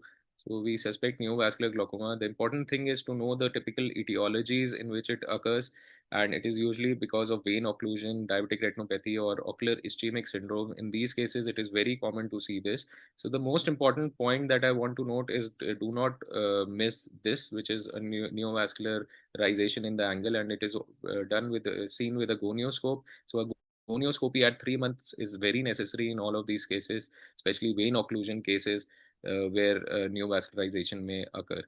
So treating it at the correct point at this point makes us avoid very bad complications of glaucoma, because even after treating at a later point, there occurs angle closure and synechys are formed, and then the vision decreases and the IOP is also not controlled. And even glaucoma surgeons have seen that most of these trap cases do not do pretty well in the long term. So etiology should be known, and at the correct time, if the patient is referred just like this, we put a anti-VEGF in this case, and you can see the NVIs disappeared beautifully. But the important thing to note is that you should see the retina, because you have to laser it. That is the ultimate treatment in this case. So this is a case where we can see that a retinal detachment had occurred, and we did a good vitrectomy. This was a case which was referred early by a cataract surgeon, and the patient did pretty well and almost recovered complete vision, which was by 6/9. You can see the SRF coming out of the HST, and we did a good laser, and gas was filled eventually. So again, just going towards this, that if there is a retinal detachment which involves the macula, we can wait for a while for 2 to 3 days. But again, as soon as you see a retinal detachment case, you should refer it to a retina surgeon so that it can be operated as soon as possible, because the visual prognosis depends on the duration of the disease. So again, this is another dreaded complication for a cataract surgeon. Post cataract surgery, the patient is aphakic in one of our cases, and there was a nucleus drop. So if there is a nucleus drop in this case, we usually go for a phacophrac, and if it is referred correctly at the right time, then we can do a very good vitrectomy, and usually the vision comes back to 6/6 in this case. So we should not keep the patient for a longer period. If the retina surgeon is available at that point, we should always ask the retina surgeon to clear up the cortical matter or the nucleus, and then put a good 3-piece IOL, which can be put by an anterior segment surgeon also. If the retina surgeon is not present at your place, you should put a good 3-piece IOL, or if a normal IOL can be put in the bag, then this should be put, and then the patient should be referred to a retina surgeon as soon as possible, because when the IOP is maintained, it is very easy to operate in these cases because there is no corneal edema, and the case does pretty well in most of these cases. So another important thing to note is when there is PVD. If there is PVD, the patient, which is a posterior vitreous detachment, you can see a vice ring here, and the patient usually complains of floaters and flashes of light. At this point, the most important thing is to check for the periphery, as we've talked about. In a normal PVD case, usually 15% of cases will have a retinal tear. So a good dilated checkup, a thorough check for a retinal tear should be done. And if there is presence of vitreous hemorrhage or Schaeffer's sign, then that raises a suspicion for a break. So it should always be checked. And most of the patients present with a break, which is around 70%, which has been seen according to studies. So again, a vitreous hemorrhage case with a PVD, a periphery should be checked completely to see where the tear is and to laser it correctly. Otherwise, retinal detachment may occur and further complications may occur in the patient. So this was a case which should also be referred, which is a horseshoe tear in a case where PVD has occurred. And the timing of referral can be within 1 week, but you should always explain the patient that retinal detachment may occur anytime. So if you can refer it as soon as possible, you should refer so that we can laser the patient. And these patients usually do pretty well. So another important case is central retinal vein occlusion. You can see multiple hemorrhages present, and if there is macular edema in this case, usually in this case it is not very urgent to refer, but in cases where there is ischemic CRVO, a good gonioscopy should be done to check for neovascularization in the angle. And if the vision is less than 660 or you have RAPD, these are signs that it is an ischemic case and should be followed frequently to see whether neovascularization is developing, and you can laser it accordingly earlier than possible.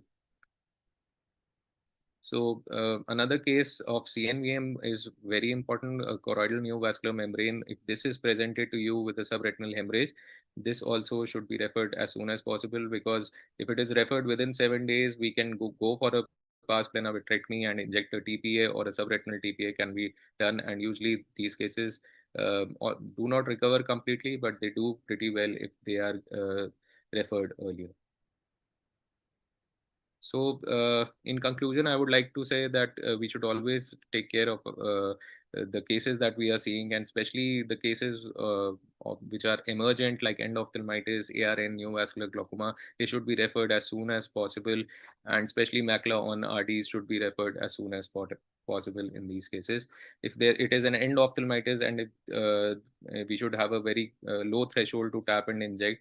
And if the vision is PL, then we should always favor vitrectomy. Although these days I favor vitrectomy in most of the cases, and especially macula on RD should be referred as soon as possible because the results are pretty good in these cases. So when in doubt, we should always dilate, document the vision, and refer early in these cases.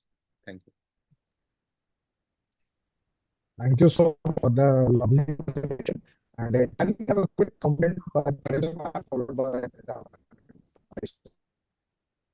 Sorry?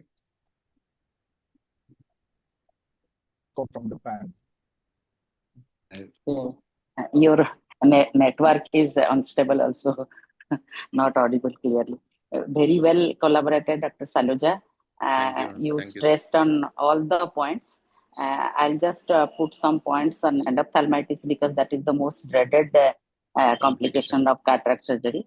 And our first speaker also talked on that, and she stressed on the conjunctival flora and lead flora.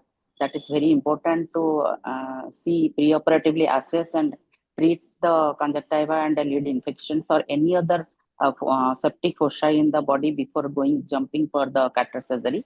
And another thing is intraoperatively, we must physically see the consumables like our BSS or ringer lactate and viscoelastics.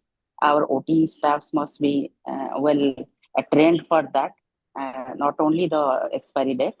And then intraoperative, if we are doing mass cataract surgery, intraoperative, intracameral MOXIs well proved to prevent endophthalmitis.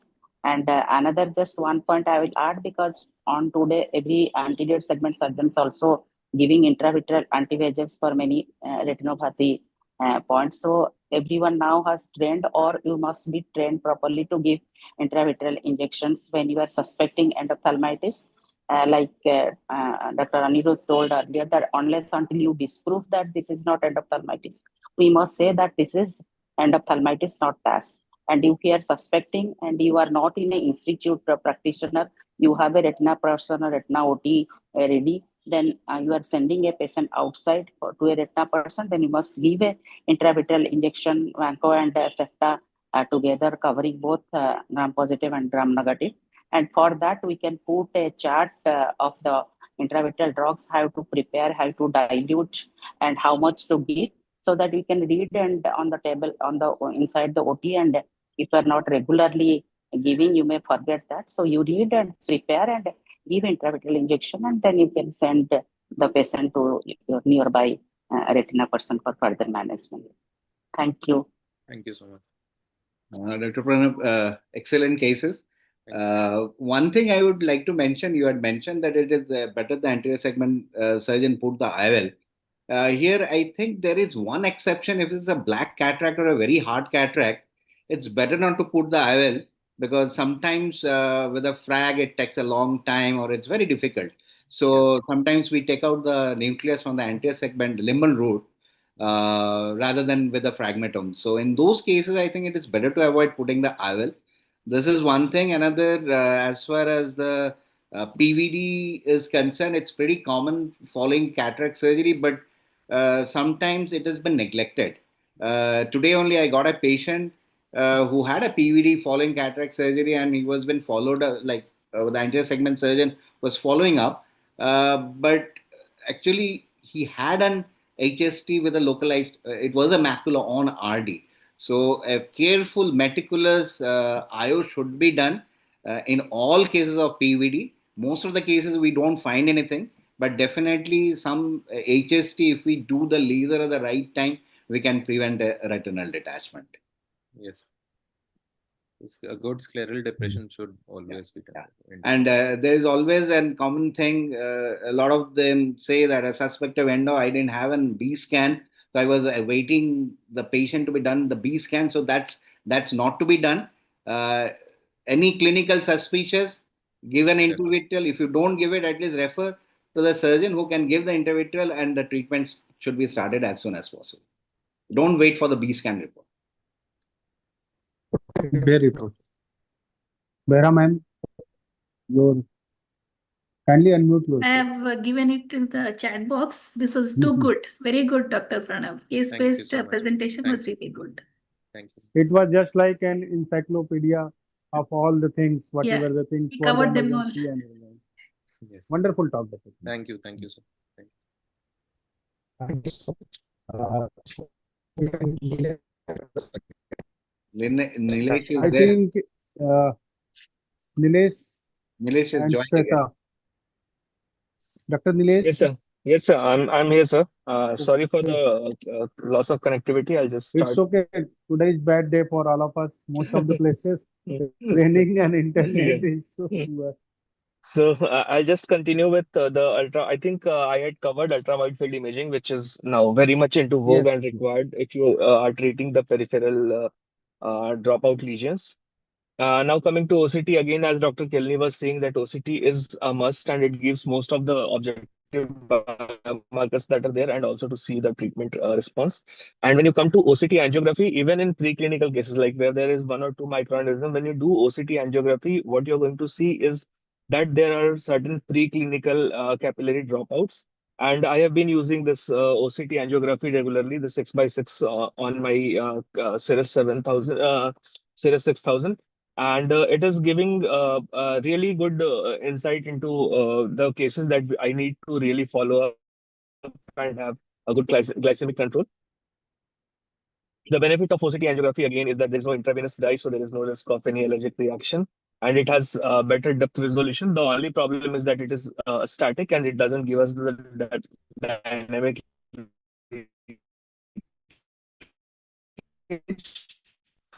which is given by the fundus fluorescent angiography. So FFA has its role, especially when you are going to do when you have to start take precaution for the lasers or PRP that has to be done. The only problem is that if you have hemorrhage, available. Now, when you compare the ultra wide field fluorescent angiography and OCT angiography, both have their role. The wide field FFA, while OCT angiography will give you a good area, a good tool to follow up. So whenever you are going to do a laser, I will suggest that you do a FFA and take decision. But for the subsequent follow-ups, the OCT angiography, if you have access to it, that gives you enough detail to you take the follow-up. Now, based on the fundus photograph and ultra wide field imaging, you have to diagnose the patient as diabetic retinopathy, mild NPDR, moderate NPDR, severe NPDR, and it is like the standard, the classification is same as it. Problem with this protocol is that you can see the area it covers, the 7 field on which the entire protocol and entire everything is dependent. Is the central, I think, 40 to 45 degree zone, and beyond that there is a large area that remains. There is no set protocol for it. Now in the current protocol, the protocol AA from ETD, the DRC, they are talking about this peripheral lesions, and we need to move towards that. As you can see there, you can see in the central area there is only active leakage, but the entire periphery is completely washed out. And because of this washout, this patient will require urgent PRP, which is not, when you take into ETDRS classification, it is not warranted. So coming to the step 2, when we have diagnosed the diabetic retinopathy, now we have to see if the patient is having diabetic macular edema or not. So diabetic macular edema is increase in central subfoveal thickness, and there are structural biomarkers that are available. So when there is nothing in the central 2 mm or 3 mm of macula, it is called as no DME. When there is macular edema, which is not involving the central 1 mm, so 500 on both sides of the fovea, it is called as non-center involving diabetic macular edema. And when it involves the central 500 micron zone of macula on either side, it is called as central involvement DME. So the presence of DME, non-center involving DME or center involving DME, it guides us where we have to inject or where we have to do laser. Now, this topography, most of the surgeons, they do not use. But you can see in the macular cube also, it gives a snapshot. This is the export from forum that is there in the IC ecosystem. And you can see the heat map tells us that if there is edema in the central area or in the paracentral area. Now, the anatomical biomarkers Dr. Kelly has already dealt with, so I don't think I need to go into details. The outer retinal tubulation, the disruption of ELM, the presence of pseudocysts, the presence of hyperreflective spots, these all are if the markers that the patient is going to have a poor outcome, and we need to be more aggressive in our treatment and probably go for a steroid. So this is the master algorithm. Once you know what is your diabetic retinopathy severity scale and the DMA status, you need to cross match. This is from the American Academy preferred practice pattern, that when there is no DMA and mild NPDR, you observe with annual imaging. When there is non-center involving DMA with mild NPDR, again you observe on OCT. But if there is central involvement DMA in mild NPDR, you inject anti-VEGF. Now, similarly, when you go to moderate NPDR, you observe when there is no macular edema. And in non-CIDME, it says that you have to do focal laser, but focal laser has been replaced by anti-VEGF because it is more anatomically and functionally preservative. And when there is central involvement DME, you have to inject anti-VEGF and steroids if there are signs of like HRS or pseudocyst. Now, severe NPDR, if the patient is non-compliant in severe NPDR, what I prefer is to do a PRP. And if it is having a central CIDME also, I inject and then after 2 weeks, I do the PRP. For PDR, immediately when the patient is coming, if the patient is not having too much of vitreous coverage and you have visibility, a PRP is urgent on that sitting. At least one sitting of PRP, as much as possible, it should be done. And if the patient is being planned for surgery, you inject anti-VEGF and do a laser, and then probably after 2 or 3 weeks, take the patient for surgery if the patient is developing fractional detachment. So this is the master algorithm that is there. Now, this is one paper that we had published, which is a new entity that what we proposed was snuff up, that is the subfoveal neurosensory detachment flattening. And if this flattening is there, then you observe. So this is when the new protocol V, if you see, it says that when the patient is below 20/25, that is 6/6 partial, you observe. But what we had observed, that if the patient is having the neurosensory flattening and the patient is having vision of 6/12 in our Indian terms, you can still wait. Even if there is IRF, you still wait and do not inject. Why you do not inject is because this little bit of fluid that is there in this inner layer, it provides nourishment to the Muller cells and it prevents degeneration. So this is one. It was published in Ophthalmology Retina, I think 2 years back, and we have been following this, and it is giving marvelous result. And we have not found any additional benefit if we inject below 6/12 and when the neurosensory detachment is flattened. So coming to, again, I'll just briefly go through what we had discussed is when the patient is only having mild NPDR and no DME, just observe. And the observation has to be for 12 months when there is no diabetic retinopathy, mild NPDR again 12 months,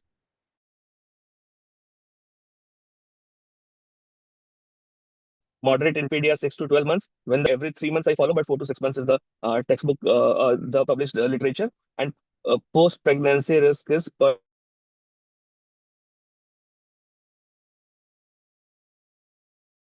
trimester we have to see in the patient. So the pregnancy-induced diabetic macular edema. And coming to laser, when again severe NPDR with poor compliance, and if there is any urgent risk of, urgent PDR risk, high risk PDR. Focal laser, again, I'm not very fan of this, and only limited to very select condition when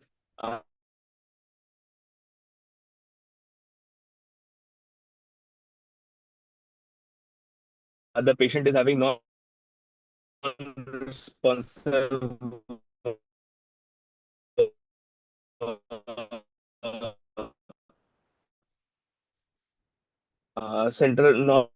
involvement DME, then I go suggest to do focal or grid laser. Now, PGA versus PRP, both are not costly. PRP is more economical, and visual field preservation is more and pathway is where we inject. We inject when the patient is having CIDME, that is central involved DME, and no doubt about that. And if the patient is having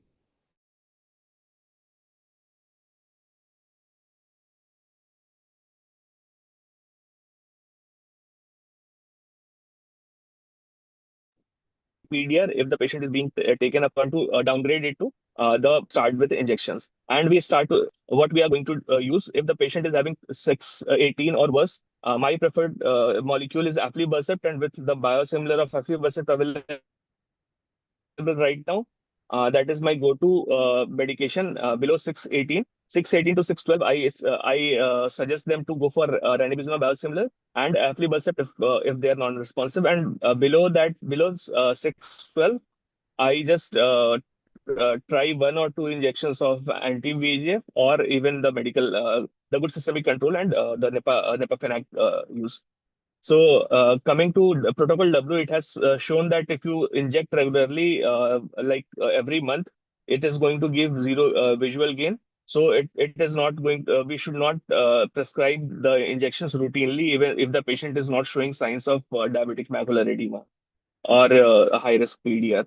And again, special scenario where the patient is having PDR with CIDME, you have to think long term, give anti-VEGF, do PRP, and then follow very closely and plan for surgery as it shows sign of any tractional detachment that is going to there.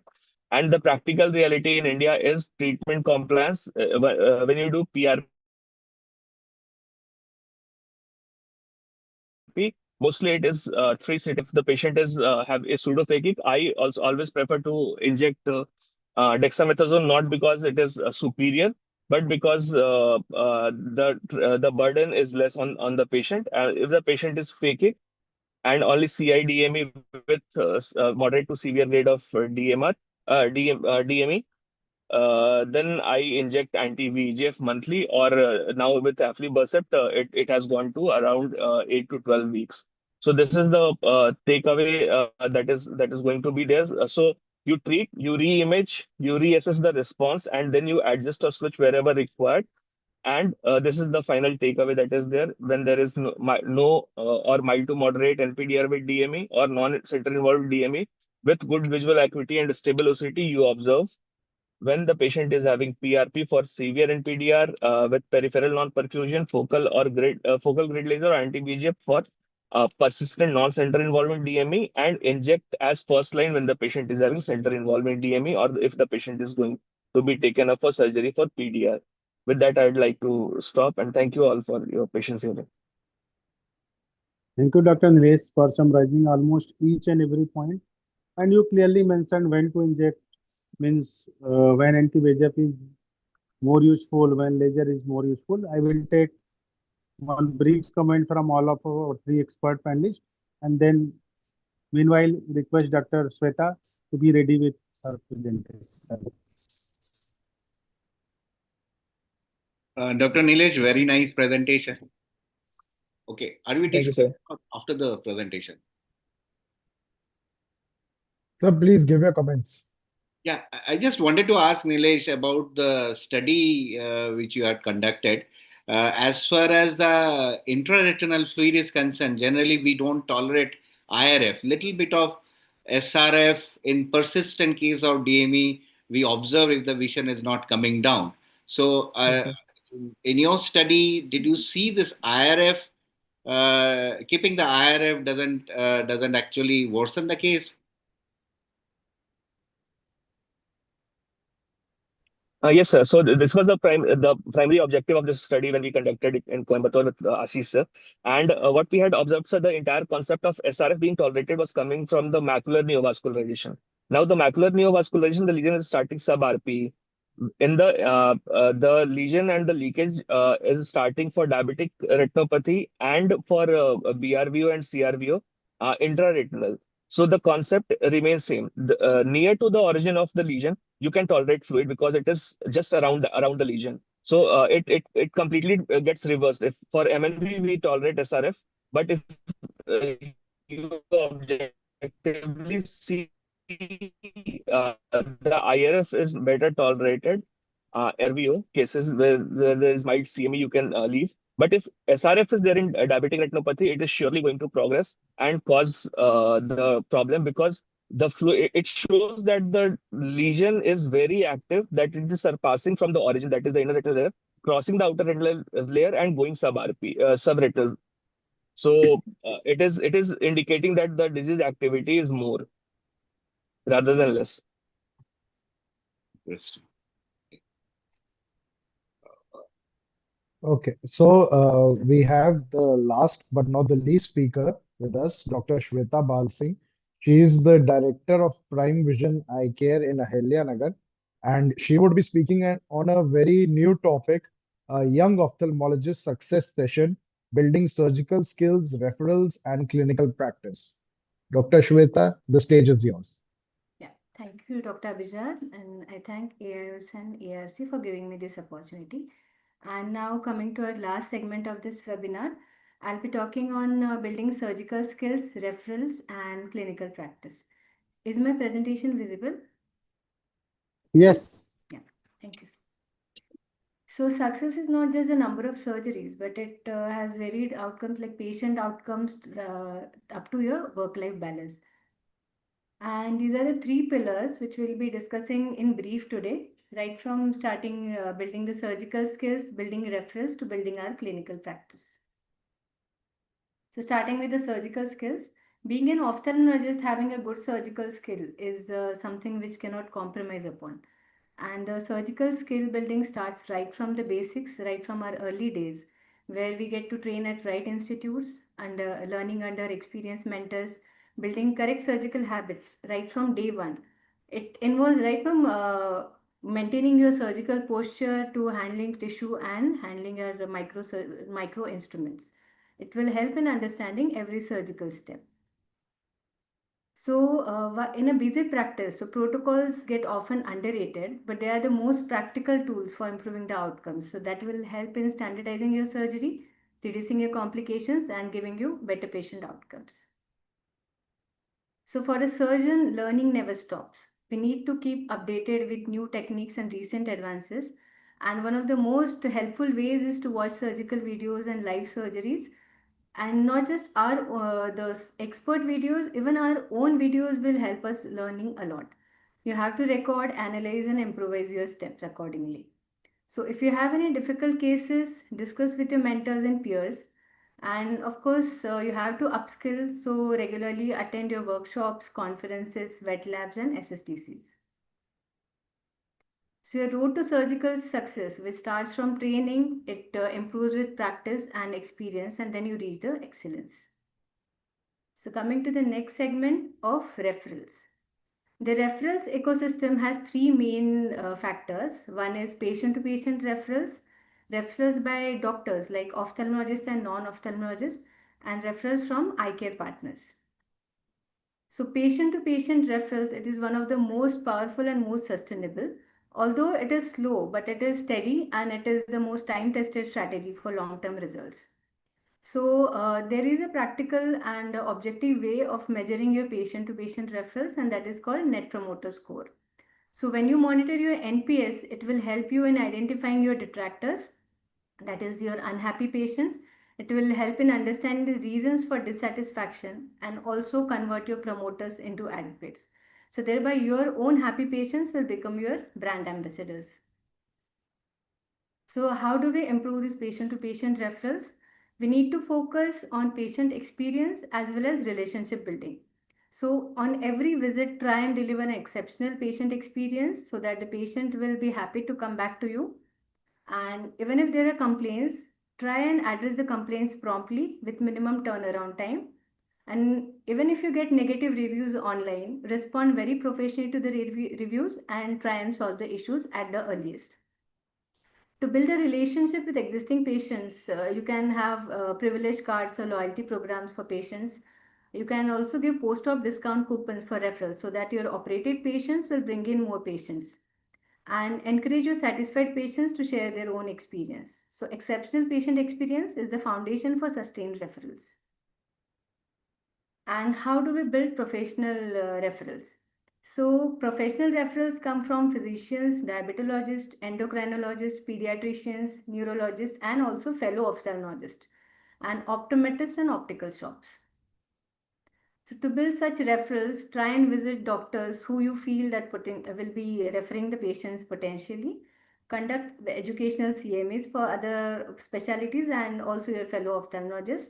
You can also share WhatsApp updates, sharing your success stories or some difficult cases well handled by you. And don't forget to give feedback after surgery and thank you messages for the doctors who refer to you. And doctors will not refer just by seeing your social media post or your reels. They need someone whom they can trust with their own patients. So try and build this trust, maintain consistency in your results, and most important is accessibility. Even if you're a specialist, try and be accessible to the general practitioners or general ophthalmologists and try and maintain communication. So what the referring doctors love?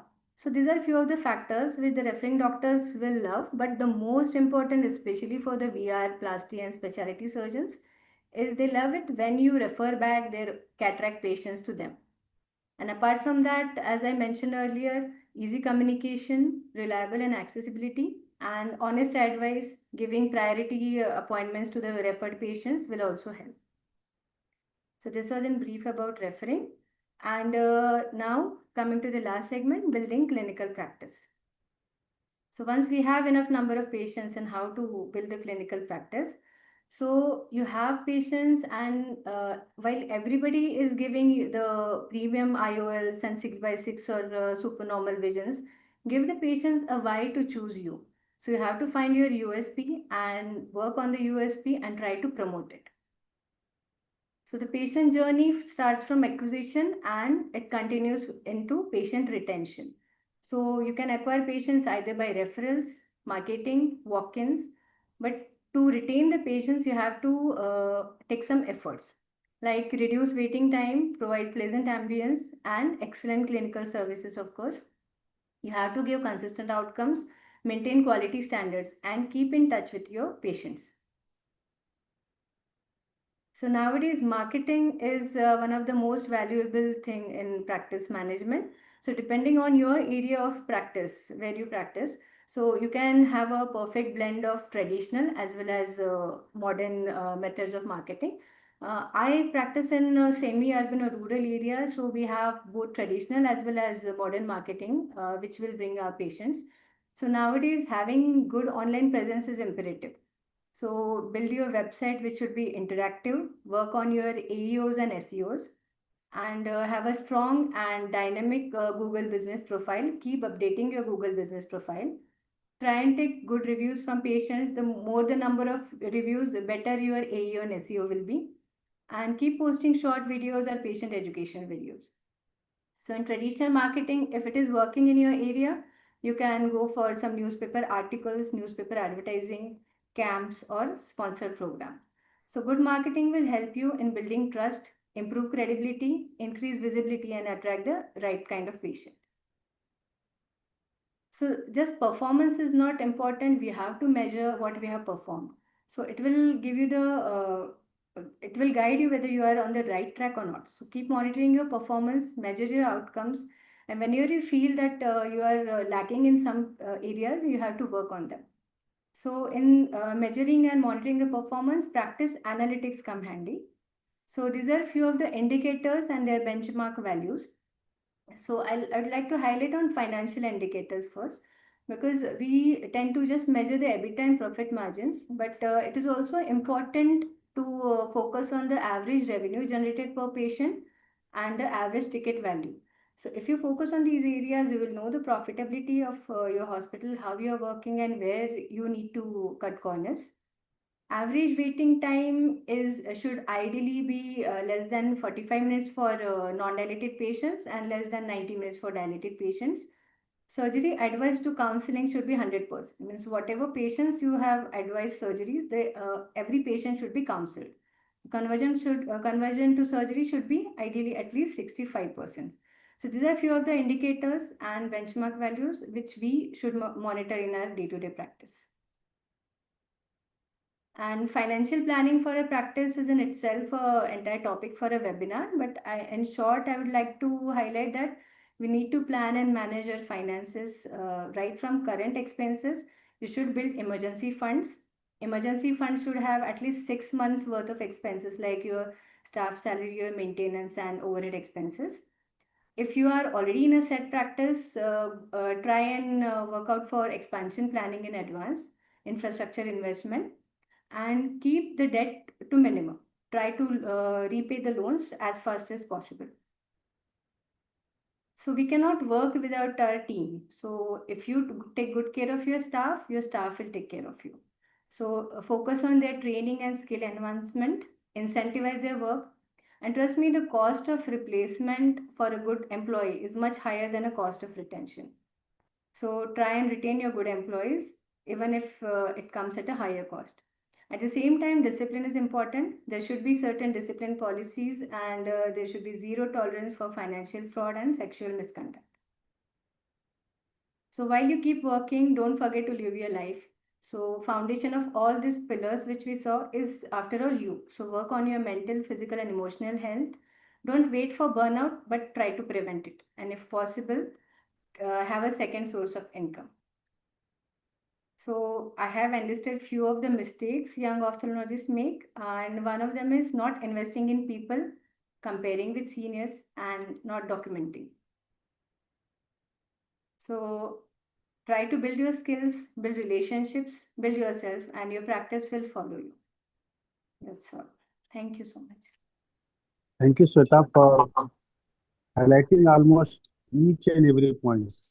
When we learn a lot from your talk, Yes, after very doing good. such a lot of the newborn, we can say even the newborn in the ophthalmology, those who are completed their residency or fellowship and coming just in the practice, they are just like a newborn.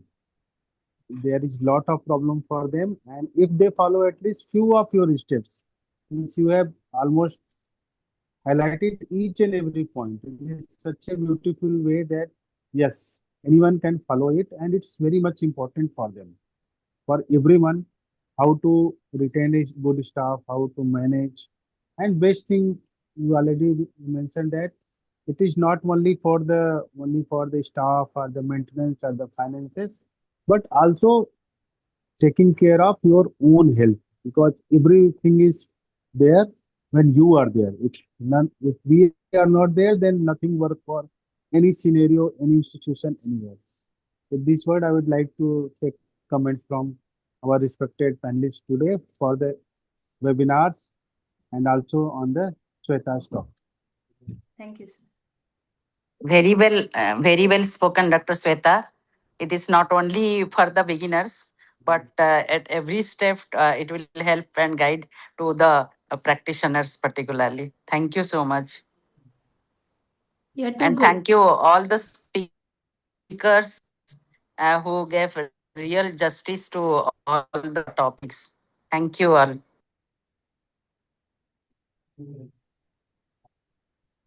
Very nice presentations. You have covered almost all points. One thing I would like to mention, it might sound bad, but never criticize your fellow colleagues. That's a very important thing we should